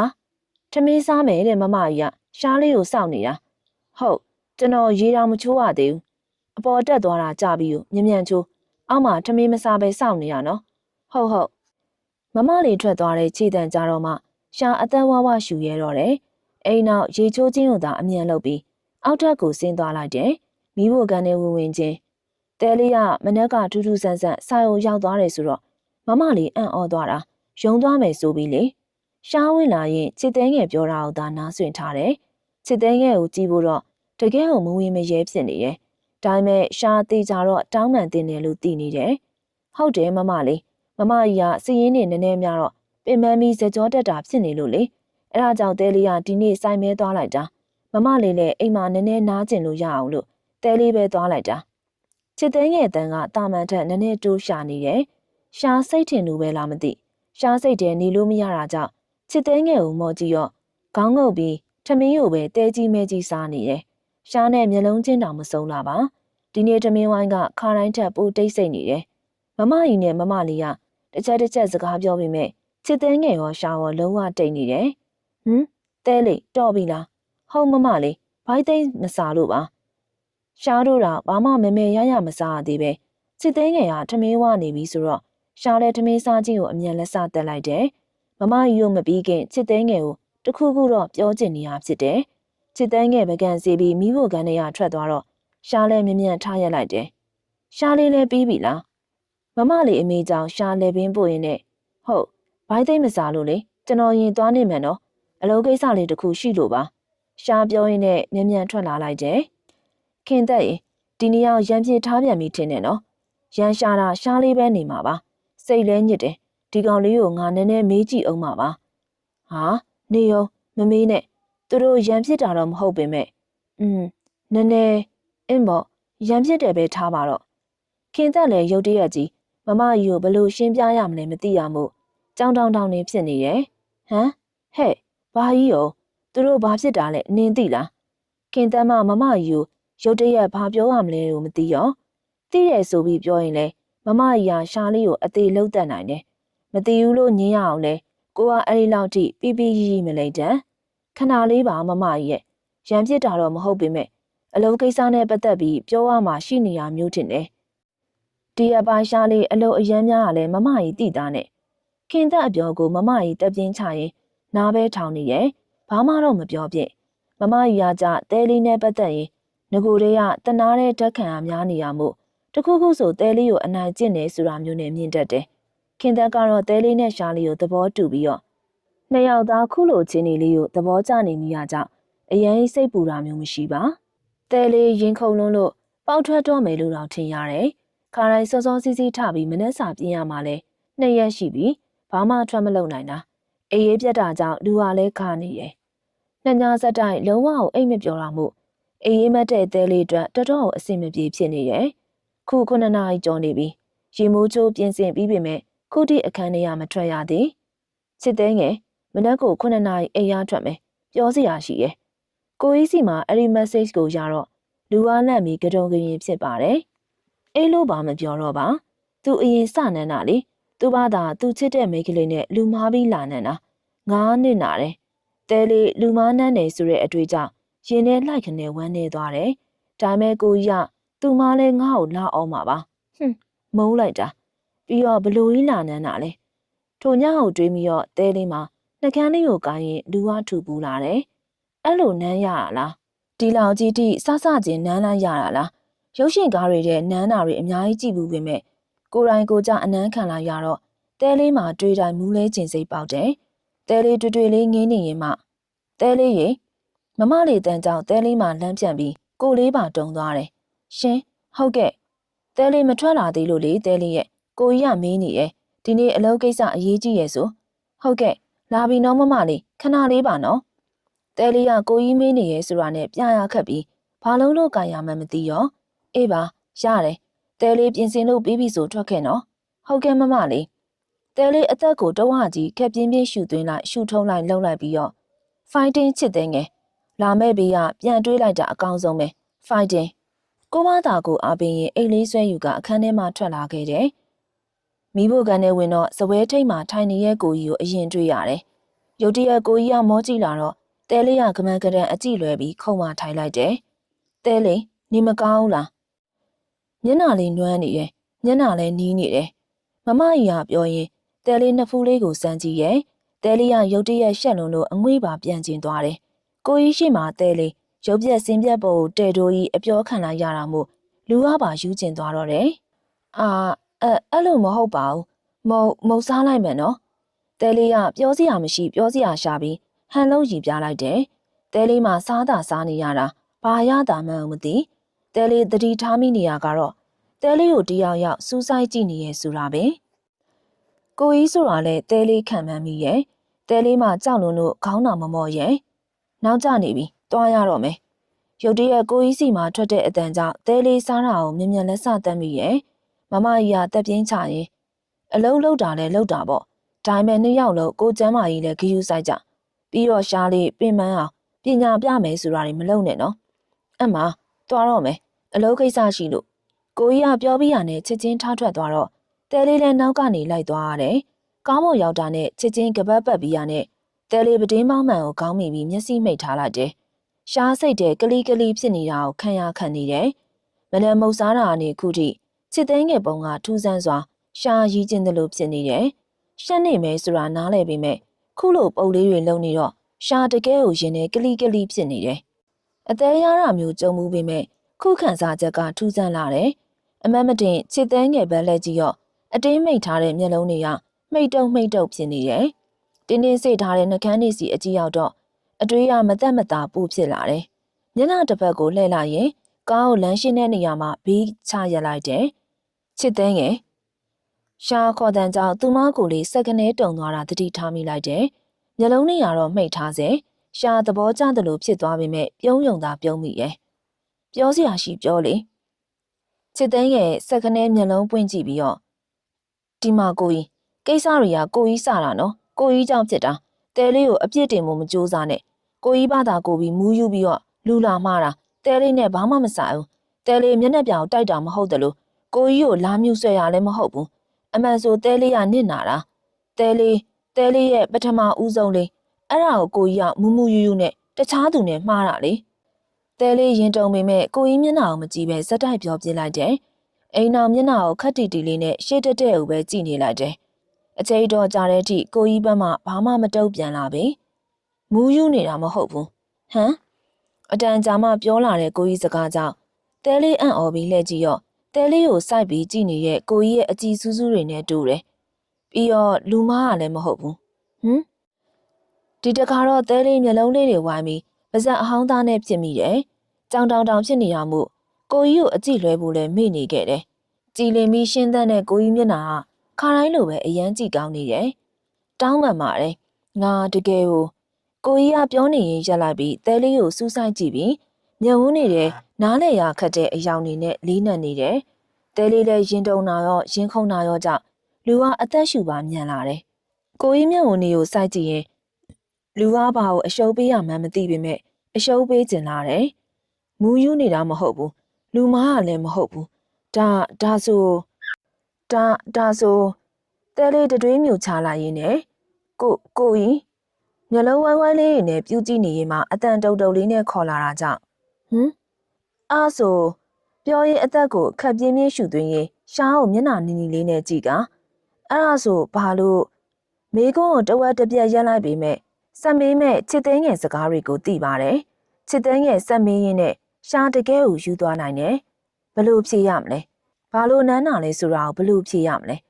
ခုနတည်းကတောင်းပန်တာပဲပြောလိုက်ရင်ပြီးပြီ哦မူးယူနေတာမဟုတ်ဘူးလို့လူမားတာမဟုတ်ဘူးလို့ဘာလို့သွားပြောလိုက်တာလဲရှားတကိုယ်လုံးပူထူပြီးခေါင်းမောင်မူလာတယ်ဒါပေမဲ့နောင်နာရတာမျိုးမဟုတ်ပဲ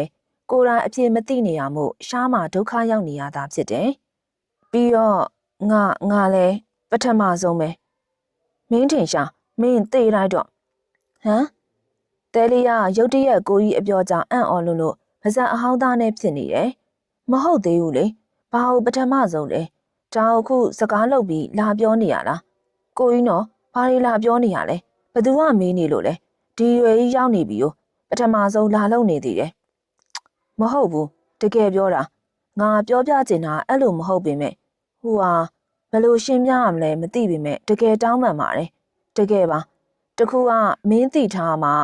ငါအတွက်လဲတော်တော်ကိုရှော့ရသွားတယ်ဆိုတာပဲမင်းနင်းနာသွားတယ်ဆိုရင်တကယ်ပါတောင်းပန်ပါတယ်ကိုကြီးရဲ့အယောင်အမားမားပုံလေးကတကယ်ကိုချစ်ဖို့ကောင်းပါတယ်လူမားတာမဟုတ်ဘူးဆိုတာနဲ့တဲလေးရင်နဲ့တကယ်ကိုပန်းကင်းကြီးတခင်ချက်ချင်းပွင့်လာတယ်လို့ခံစားလိုက်ရတယ်ကိုမသာကိုပြုံးရင်ပြုံးကျင်လာတာကြောင့်ကိုမသာကိုတွေးရင်ပြုံးကျင်လာတာကြောင့်အောင်နှကန်းအတွင်းသားလေးကိုကိုက်ထားလိုက်တယ်ကိုကြီးတောင်းပန်တာလွယ်တယ်လေဒီကိစ္စမမယူသားသိရင်ချစ်သိန်းငယ်တကယ်တောင်းပန်ပါတယ်မင်းကျင်တဲ့အထိတောင်းပန်ပါတယ်မမကြီးကိုတော့မပြောပါနဲ့ ငါအဲ့လိုလူစားမျိုးမဟုတ်ပါဘူးပြောလို့ရတာနည်းနည်းတော့တစ်မျိုးဖြစ်ပေမဲ့ငါမင်းပေါ်မလုံးတင်တာလုံးမိရသိပါတယ်ဒါပေမဲ့မင်းကျင်တဲ့အထိတောင်းမှန်ပါမယ်ပြောပါမင်းပြောဘလို့ဆိုမင်းကျင်နေမလဲမမကြီးကိုတော့မပြောပါနဲ့နော်တဲလီကိုကြီးရဲ့စကားပြောပုံလေးကိုချစ်လို့ယူတော့မယ်လို့တော့ထင်ရပါတယ်ကိုကြီးရှင်းပြနေပုံလေးကတကယ်ကိုချစ်ဖို့ကောင်းလို့နာကြောင့်တဲလေးရင်နေတတိတ်တိတ်ခုန်လာတယ်အရေးမကြီးပါဘူးကိုကြီးဘာကြောင့်မှန်းနဲ့တဲလေးကိုကြီးကိုအရန်ချစ်တာမို့ကျန်တာဘာမှအရေးမကြီးတော့ပါဘူးစရရမမကြီးတို့ပြောဖို့အစီအစဉ်မရှိပါကိုကြီးကိုချင်းချောင်းတလို့သာပြောလိုက်ခြင်းချစ်တယ်တကယ်ပြောတာနော်တဲလေးကျင်တဲ့အထိနော်တကယ်ပါမင်းကျင်တဲ့အထိပြီးရောအဲ့ဒါဆိုဒီတိုင်းလျှော့ပေးလိုက်မယ်မမကြီးကိုမပြောတော့ဘူးဒါပေမဲ့ကိုကြီးနဲ့ပတ်သက်ပြီးတော့တဲလေးစဉ်းစားအောင်မယ်ဘလို့အပြစ်ပေးကောင်းမလဲဆိုတာโอเคပါအဲ့ဒါဆိုအခုရောကိုမောင်းလိုက်မယ်တကယ်ကိုကျေးဇူးပါပြီးတော့တောင်းမှန်ပါတယ်နော်တဲလေးခေါင်းပန်းညှိပ်ပြပြီးမျက်နှာတစ်ဖက်လွှဲထားလိုက်တယ်ရင်ထဲရင်ခုန်ကြည်နူးမှုတွေကအတိုင်းစမဲ့တိုးဝင်လာတယ်ဟန်နီမွန်းချန်နေရဲ့စိတ်ဆုံကိုမျက်စိလေးမှိတ်ထားရင်တောက်ခံနေတယ်ဒီနေ့ဆေးဆက်ပွဲနေ့ဖြစ်တယ်လူတိုင်းအားကြလောက်တဲ့အထိခမ်းနားမှုတွေနဲ့တောင်ရန်ဆေးဆက်ပွဲကဟန်နီအတွက်မွန်းချက်စရာဖြစ်နေတယ်အမှန်တိုင်းပြောရင်ဟန်နီအတွက်အချစ်ဆိုတာမျိုးကြီးကိုဘဝမှာဦးစားပေးဖြစ်သတ်မှတ်ထားတာမဟုတ်ပါရှားကိုချစ်တယ်ငငယ်တည်းကလည်းအတူရှိပြီးအမြဲဂရုတစိုက်ရှိတတ်တဲ့တငယ်ချင်းလေးမို့တခြားသူတွေထက်ပိုပြီးရင်ထဲထည့်ခဲ့မိရဲ့ဒါပေမဲ့မဖြစ်နိုင်တာတွေကြောင့်ဆွလို့ရမယ်ဆိုတော့လေဟန်နီအတက်နိုင်ဆုံးစိတ်ပိုင်းဆိုင်ရာကိုပြင်ဆင်နိုင်ခဲ့တယ်ရဲရင်တို့ပြောဖို့ရဆိုရှားအမတွေကတဲလေးနဲ့ရှားကိုလက်ထပ်ပေးဖို့အတွက်စီစဉ်ထားတာတဲ့တဲလေးလိုချစ်စရာကောင်းပြီးအေးချမ်းတဲ့မိန်းကလေးကရှားတို့မိသားစုနဲ့အသင့်တော်ဆုံးဖြစ်တယ်ငယ်ငယ်တည်းကရှားမနှစ်ယောက်လုံးကအေးစေးပြီးငိမ့်ငိမ့်ချမ်းချမ်းနေကြသူတွေမို့တဲလေးနဲ့ကပိုအသင့်တော်ဆုံးဖြစ်တယ်ဖုံးရောင်ထဲဝါတဲ့နာမည်ရတင်စည်းသလိုလူဟာလည်းတင်စည်းပြီးဘာမှဂရုမစိုက်တဲ့သူမျိုးဟန်နီသူနဲ့၄-၅ချိန်လောက်တွေ့ပြီးရဲ့ချိန်မှာလူကပိုပြီးမွန်းကျက်လာတယ်။ဘာလို့ရှိမ်မှန်းမသိပဲသူ့ကိုအလိုလိုနေရင်းရှိမ်မိရဲ့။စိတ်ဆက်ပွဲအတွက်ဟန်နီဘာမှကိုတေချာမသိလိုက်ပဲ။သူကပဲအကုန်လုံးကိုဥဆောင်ပြီးစီစဉ်သွားတယ်။ဝိဆုံကိုလည်းဟန်နီကြိုက်ကိုမမေးပဲသူ့ဘာသာစီစဉ်သွားတယ်။တကယ်တော့သူစီစဉ်တာလည်းမဟုတ်နိုင်ပါ။ပတ်စံကျန်းသာတဲ့သူတွေမို့အချွေရန်နေပေါ်များနေတာ။အကုန်လုံးကိုတခြားသူတွေကိုအလွယ်တကူစီစဉ်တာပဲဖြစ်ပါလိမ့်မယ်။ဖုံးရောင်ထဲဝါသူများတွေဘလို့ခေါ်ရဲဆိုတာထက်မင်းကတော့ကိုနဲ့သက်ဆိုင်သူဖြစ်လာမယ်သူမို့အဆင်ပြေတယ်လို့ခေါ်ပါမင်းတက်ကိုနှစ်ကြီးရဲ့မင်းသက်ဆိုင်သူကိုဘလို့ခေါ်မလဲတွေးကြည့်ပေါ့ကိုကအလုံးမအားတဲ့သူမို့မိန်းကလေးတယောက်နဲ့အတီတကျတွဲပြီးလေးလာဖို့တွေအကြိုက်သိဖို့တွေအတွက်လည်းအချိန်မပေးနိုင်ဘူးတယောက်နဲ့တယောက်လေးလာဖို့လည်းအမှန်တိုင်းပြောရရင်အဲ့လောက်သိစိတ်မရှိဘူး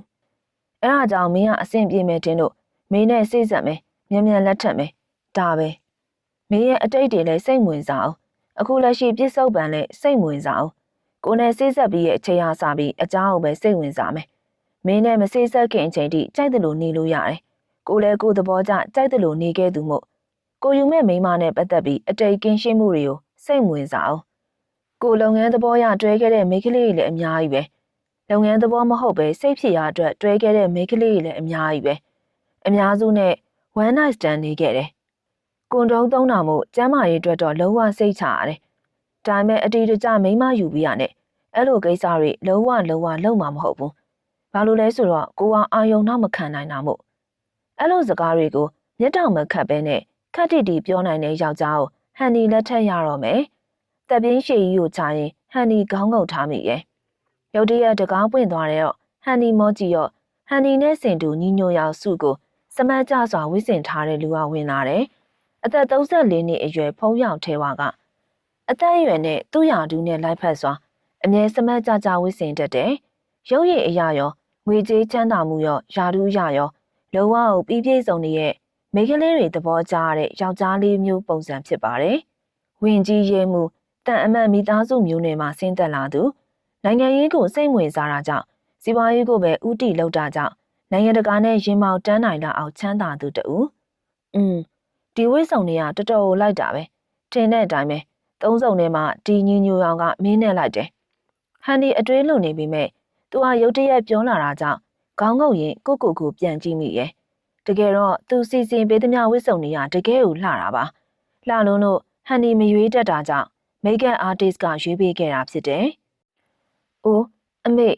ဟန်နေငုတ်ကြည့်ပြီးအတွင်းလိုနေတော့ရုတ်တရက်ခါမှဆွဲဖက်ခံလိုက်ရတာကြောင့်လူကလန့်သွားတယ်။မောကြည့်မိတော့ရီဝေပြီးနှက်မောင်နေရဲ့မျက်ဝန်းနေနဲ့လေးနှက်နေတဲ့မျက်နှာကြောင့်ဟန်နေနေရခတ်ပြီးရှက်လာတယ်။မင်းကတော်တော်လှတာပဲ။မိကန့်နေတဲ့အနေထားနဲ့ချီကျူးစကားအပြောခံလိုက်ရတာကြောင့်ဟန်နီပိုရှက်မိလာတယ်။ဒါဆေးဆက်ပွဲဆိုတော့တဝက်ပိုင်ပြီဆိုတဲ့အတိတ်ပဲပေါ့။အဲဒီတော့ဆေးရန်တစ်ခုခုယူလို့ရမလား။ရှင်ဘာဟန်နီကြောင်တောင်တောင်လေးနဲ့ပြန်မေးနေစင်မှာပဲရုတ်တရက်ဖြက်ကနေသူ့နှက်ခမ်းနွေးနွေးတွေကဟန်နီလယ်တိုင်းစီရောက်လာတယ်။လယ်တိုင်းတစ်လျှောက်ကိုပုတ်တက်နန်းရှိုက်လာတာကြောင့်ဟန်နီမှာကောင်းကိုနောက်ပြန်မတန်မော့ထားမိရဲ့။လယ်တိုင်းတစ်ဖက်နန်းရင်အားမရသလိုခါးကိုဖတ်ထားတဲ့လက်တွေပို့တင်းကျပ်လာပြီးလယ်တိုင်းရှေ့ဘက်ကနေနောက်တစ်ဖက်ကိုကူးလာတယ်။ဟန်နီရင်တုံလုံးနာရောတခါမှမကြုံဘူးတဲ့အထီးတွေကြောင့်လူကခြေပါမခိုင်းခြင်းတလို့ဖြစ်လာတယ်။ဘယ်ဘက်နှရွက်အောက်ကလယ်တိုင်းဆက်နာကိုပြင်းပြင်းထန်ထန်စုပ်ယူနှမ်းရှိုက်ပြီးခဏကြာလှုပ်ပေးလိုက်တယ်။ဟန်နီရှက်လုံးနာကြောင့်သူ့မျက်နှာကိုလည်းမကြည့်ရဲပဲသူ့ရင်ဘက်ကကျဲသီးနေအောင်သာအကြည့်ပို့ထားမိရဲ့။အမှန်တော့နှက်ခမ်းကိုနမ်းကျင်တာမင်းအလားပြင်ထားတာအရန်လှနေရမို့မပြတ်စည်းကျင်တော့လို့ဒီလောက်တော့စင်ရန်ကြိုချထားလို့ရတယ်မို့လား။ဟန်နီဘာမှမပြောနိုင်ပဲခေါင်းပဲနှိပ်ပြလိုက်တယ်။ဘလို့ခံစားချက်ကြီးပါလေ။ကြောက်စရာကောင်းလိုက်တာ။ရင်နေပေါက်ထွက်တော့မလို့ပဲ။ဆေးဆက်ပွဲချိန်နီးကပ်လာတာမို့ဟန်နီလက်ကိုဆွဲကင်လာတဲ့သူ့လက်တွေကိုဟန်နီဘက်ကလည်းချစ်ချစ်ပါအောင်ပြန်ဆုပ်ကင်မိရဲ့အဆင်ပြေသွားမှာပါအရာရာအားလုံးအဆင်ပြေသွားမှာပါဘေးနာကနီညိုကအရေးလေးကိုငဲကြည့်ရဲ့ဖုံးရောက်တယောက်အတွင်းပဆောင်ကိုရှာနေထူကရီးကျင်းနေတာကိုဖုံးကွယ်ထားတယ်ဟန်နီလင်းလက်ဒီမိန်းကလေးမသိခင်တည်းကပြက်ခနဲတွေးလိုက်မိရဲ့အရေးလေးကိုတော့သူ့မျက်နှုံးလုံးလို့အမေချင်းတီးနေတဲ့ဆက်ဆံရေးမှာဖုံးရောက်မှမရမကဒီမိန်းကလေးကိုသူ့ပိုင်ဖြစ်လာစီဖို့အားထုတ်ခဲ့တယ်။ဒါပေမဲ့တိလိုက်ရတာကဒီမိန်းကလေးမှာငယ်ချစ်ဦးတငယ်ချင်းရှိရဲဆိုတာပဲ။ဒီမိန်းကလေးကိုလည်းလိုချင်တယ်။ကိုကြောင့်နဲ့တော့သူမလေးချီရတဲ့သူနဲ့တသက်လုံးဝေးပြီးစိတ်ဆင်းရဲနေမှမျိုးမလို့လား။အဲဒါကြောင့်ကန်တရားကိုစိန်ခေါ်ခဲ့ပါတယ်။ဖုံးရောက်ကိုကအရင်ကအတိတ်ကိစ္စတွေနဲ့ကိုပိုင်အမှုကျင့်နေအကြောင်းပြောပြခဲ့တယ်။အဲဒီချိန်တော့မင်းကိုအခွင့်အရေးပေးခဲ့တာခလေးရဲ့။မင်းကိုညင်ပြီးမင်းချစ်တဲ့သူနဲ့လက်တွဲချင်တွဲလို့ရအောင်ဒါပေမဲ့မင်းမငင်းခဲ့ဘူးမင်းမိကြောင့်ပဲဖြစ်ဖြစ်ဘာကြောင့်ပဲဖြစ်ဖြစ်မင်းကိုညင်းခွင့်ပေးတဲ့ချိန်မှာမငင်းခဲ့ရမို့ခုအားစပြီးလုံးဝညင်းလို့မရတော့ဘူးကိုနဲ့ပဲထာဝရအမြဲတမ်းကိုဘေးမှာရှိနေရတော့မယ်တွေးမှသဘောကျလာတာမို့နှက်ခမ်းတွုံယုံပြုံးမိရဲ့ပထမဦးဆုံးဒီမိန်းကလေးကိုတွေးခဲ့တာကိုယ့်အိမ်ထဲမှာဖြစ်တယ်ခရီးကားပြန်လာရင်ဧည့်သည်ရောက်နေရနဲ့အမတ်မတင်ဧကန်ထဲကိုလှမ်းကြည့်မိရာလူကြီးရဲ့စကားပြောတာကိုငိမ့်ငိမ့်လေးနဲ့စိတ်ဝင်တစားနားထောင်နေတဲ့ပုံရိပ်လေးအရန်တေချာမကြည့်လိုက်ပေမဲ့ခဏလေးဆိုတဲ့အချိန်လေးမှာဒီမိန်းကလေးပုံရိပ်ကအာယုံနဲ့ဆွဲထင်နေတယ်အခြေရေးအချစ်ရအောင်အလေးနဲ့မထားတတ်သူမို့ခန်းစားချက်တွေကိုဝေဖန်ပိုင်းခြားမှုတွေမလုပ်တော့ပဲအလုပ်ကိစ္စကိုသာအာယုံထားခဲ့တာဒုတိယအကြိမ်ပြန်လည်တွေ့ဆုံတဲ့အချိန်မှာတော့ကျောင်းစိမ်းဝတ်စုံလေးနဲ့စတုံးလေးနဲ့မိန်းကလေးကော်ဖီဆိုင်တစ်ဆိုင်မှာထိုင်နေရဖြစ်ပြီးဘေးမှာတခြားဆီယာမတွေနဲ့စကားပြောရင်ရီမောနေတဲ့မိန်းကလေးထူးဆန်းလောက်အောင်ကိုရင်ထဲခံစားချက်တွေကတိတာနေခဲ့တာမို့နိုင်ဝက်လောက်ကြာအောင်မတိမသားရောတိတိတာတာရောထိုင်ကြည့်နေခဲ့တာဒီမိန်းကလေးကတော့သူ့ကိုတိအောင်တိမနေကြည့်နေမှန်းလည်းမသိနေအဲဒီချိန်တွေကအဆုံးဖြတ်ခဲ့တာတတိယအကြိမ်ထပ်မဆုံစင်းနဲ့မိန်းကလေးရေလို့မဟုတ်ရင်မင်းကိုအပိုင်သိမ့်မိလိမ့်မယ်ထူးဆန်းတဲ့ကန်တရားကမာမီကလာကြိုဖို့ပြောတာမို့အလုံးမအားပေမဲ့သွားကြိုပေးခဲ့ရတဲ့နေ့တကယ်တော့ဒယ်ရီခရီးသွားတိုင်းမာမီအပူကက်တာအမြဲကြုံနေရမို့ဖုံးရောက်အတွက်မထူးဆန်းစာနဲ့သွားကြိုလိုက်တာထူးခြားနေရကတော့မာမီနဲ့အတူရှိနေတဲ့ဒီမိန်းကလေးကိုတွေ့လိုက်ရတာပဲသူမမေနဲ့မာမီနဲ့စကားပြောနေရအောင်ပြုံးတုံတုံလေးနားထောင်နေပုံလေဖုံးရောက်အဝေးရလမ်းတွေ့တွေကအသေးရစရာပုံရိပ်လေးကိုသတိထားမိခဲ့တယ်မာမီမိတ်ဆက်ပြီးတော့ပြုံးပြလာတဲ့ပုံရိပ်လေးကိုအိမ်ထိမမေးဖြောင်းနိုင်ပဲမာမီကိုတီးခေါက်ကြည့်ရမှာအကင်းပါလုံးနဲ့မာမီကသတိထားမိသွားတယ်အသက်36နှစ်အရွယ်မို့ဖုံးရောင်ကိုအိမ်နောက်ပြုစေခြင်းနေတဲ့မာမီကဝမ်းမြောက်ဝမ်းသာစွာနဲ့စုံစမ်းပေးလာပြီးတော့သူမမေကိုတီးခေါက်ကြည့်ရမှာလူချင်းချင်းသဘောတူရဲဆိုတဲ့ခေါင်းစဉ်အောက်ကိုရောက်လာခဲ့တယ်တွေ့တိုင်းစိတ်ချင်းကျက်နေရဲဆိုတာလည်းသိရဲ့စိတ်ညစ်နေရဲဆိုတာလည်းသိရဲ့ကိုယ့်ကိုမလိုလားနေရလည်းသိရဲ့ကိုအားချင်းနေရဲသူမို့ကန်တရားကိုယ့်ဘက်ကိုရှိစေခြင်းမိရဲ့ဒီမိန်းကလေးကိုရွေးချယ်ခွင့်ပေးရဲ့အချိန်တွေတုန်းက ရင်ထဲစိုးရိမ်မှုတွေကဖော်ပြလို့တော့မရခဲ့ခုတော့ကိုယ့်ပိုင်ဖြစ်လာခဲ့ပြီအမေတွေးနေတော့ဘေးကအရိပ်လေးရိုင်သွားတာမို့ခါးကိုဆက်ကနေလှမ်းဖက်လိုက်တယ်ရှုံမဲမဲနဲ့မောကြည့်လာတဲ့မျက်နှာလေးကိုတွေးတော့ဘာဖြစ်လို့လဲဖဏန်းမြင့်ကစီလေးစီထားမရှိတော့လေပြီးတော့အကြာကြီးမတက်ရရတော့တအားနာနေလို့လေးတန်တူတူလေးနဲ့အသေးရဝယ်ကောင်းလာအောင်ချစ်စပွဲပြောလာတာကြောင့်ဖုံးရောင်နှကန်းတုံယုံပြုံးပြီးသူမကိုဆက်ကနေကောက်ပွေးလိုက်တယ်ဟမ်ဘာလုပ်တာလဲမဟုတ်ဘူးလေဖုံးရောင်ရင်မက်ကိုလက်သေးသေးလေးနဲ့ပုတ်လာရင်အယောင်ယောင်အမမပြောလာတယ်ဖုံးရောင်ကလေးမလေးကိုပွေထားရင်သူတို့မိဘတွေတီးတန်းထိုင်နေစပွဲနာထိသွားလိုက်ကမမီဒီကလေးမပင်ပန်းနေပြီစိတ်ဆက်ပွဲရလဲပြီးပြီလေဒီတိုင်းအဲ့ခန့်တာပဲဆိုတော့သူ့ကိုနားလို့ရအောင်ခေါ်သွားလိုက်မယ်နော်ဖုံးရောင်ပြောပြီးဘသူပြောတာမှမဆောက်ပဲဟိုတရားဘေးရဲ့တီးတန်းနားနေခန်းနဲ့ခေါ်လာခဲ့တယ်ရင်ဝင်ထဲကမိကလေးကတော့ရှက်လို့ထင်ပါတယ်ဖုံးရောင်ရင်ပန်းနာကိုပို့ကတ်ထားတယ်ဖုံးရောင်တို့အတိုင်းဝိုင်းကစိတ်ဆက်ပွဲဆိုရင်လဲမင်္ဂလာပွဲလိုပဲအဲ့ခန့်ပွဲနဲ့တကွအမြဲလုံးတက်တာမို့တာမန်စိတ်ဆက်ပွဲလိုမဟုတ်ပဲအခမ်းအနားနဲ့တကွဖြစ်နေတတ်ပြီးအချိန်လဲကြာတတ်တယ်တီးတန်းနားနေခန်းနဲ့ရောက်တော့ဆိုဖာအရှိကြီးပေါ်ဖွားဖွားလေးတင်မိလိုက်တော့ဖုံးရောင်ကိုမောကြည့်ရင်ဟိုလေခုလိုထွက်လာလို့အဆင်ပြေပါမလားယင်မိဘတွေဧည့်သည်တွေကိုမလီမစားဖြစ်နေမလားမသိဘူးနော်ဟိုအဆူခံမှစိုးလို့ပါဖဏန်းလေးပဲလဲပြီးပြန်သွားလိုက်လဲရပါတယ်ဖြောတော့အတန်လေးနဲ့တူခေါင်းငုံရင်ပြောတဲ့ဒီမိန်းကလေးပုံကြောင့်ဖုံးရောင်မီးစီလေးကိုဖွားဖွားလေးကရင်မျက်နှာလေးကိုဆွဲမောလိုက်တယ်မိရခုဖုံးရောင်ထဲဝါရဲ့အပိုင်မိန်းကလေးဖြစ်လာပြီအဲဒီတော့မင်းဘာလို့မဖြစ်ချင်ဘူးလဲဘာလို့ဖြစ်ချင်လဲဆိုတာဘသူ့ကိုမဆိုပြက်ပြက်သားသားပြောနိုင်တဲ့အနေအထားရှိနေတယ်ဖုံးရောင်ပြောတာကိုမျက်လုံးအဝိုင်းသားလေးနဲ့ကြည့်နေတဲ့မိန်းကလေးကြောင့်ဥရားလာပြီးတော့ဟေ့ကြားလားရှင်ဟုတ်အယောင်ယောင်မမနဲ့တုံရီလေးပြောနေပုံကပိုတော့အသေးရစရာကောင်းတယ်ဒီလိုဆိုရင်တော့မလွယ်တော့ဘူးပဲခလေးမရဲ့တနေ့ရဲနှစ်ခါအခွင့်အရေးယူလို့ရမလားရှင်ဘာကို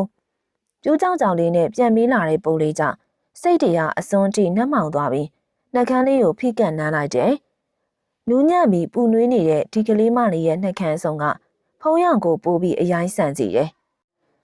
ညင်ညင်သာသာလေးနန်းတင်တာသိပေမဲ့မထိန်နိုင်တဲ့စိမ့်ဆုံးကနှကန်းလေးတွေကိုအပေါ်တလဲအောက်တလဲအဆက်မပြတ်ဆုပ်ယူနှမ်းဆိုင်နေမိတယ်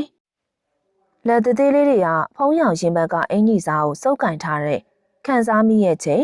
သူမကားလေးကိုလက်မောင်းနဲ့ပွေ့ယူလိုက်ရင်အနမ်းကိုအရှိန်တင်လိုက်တယ်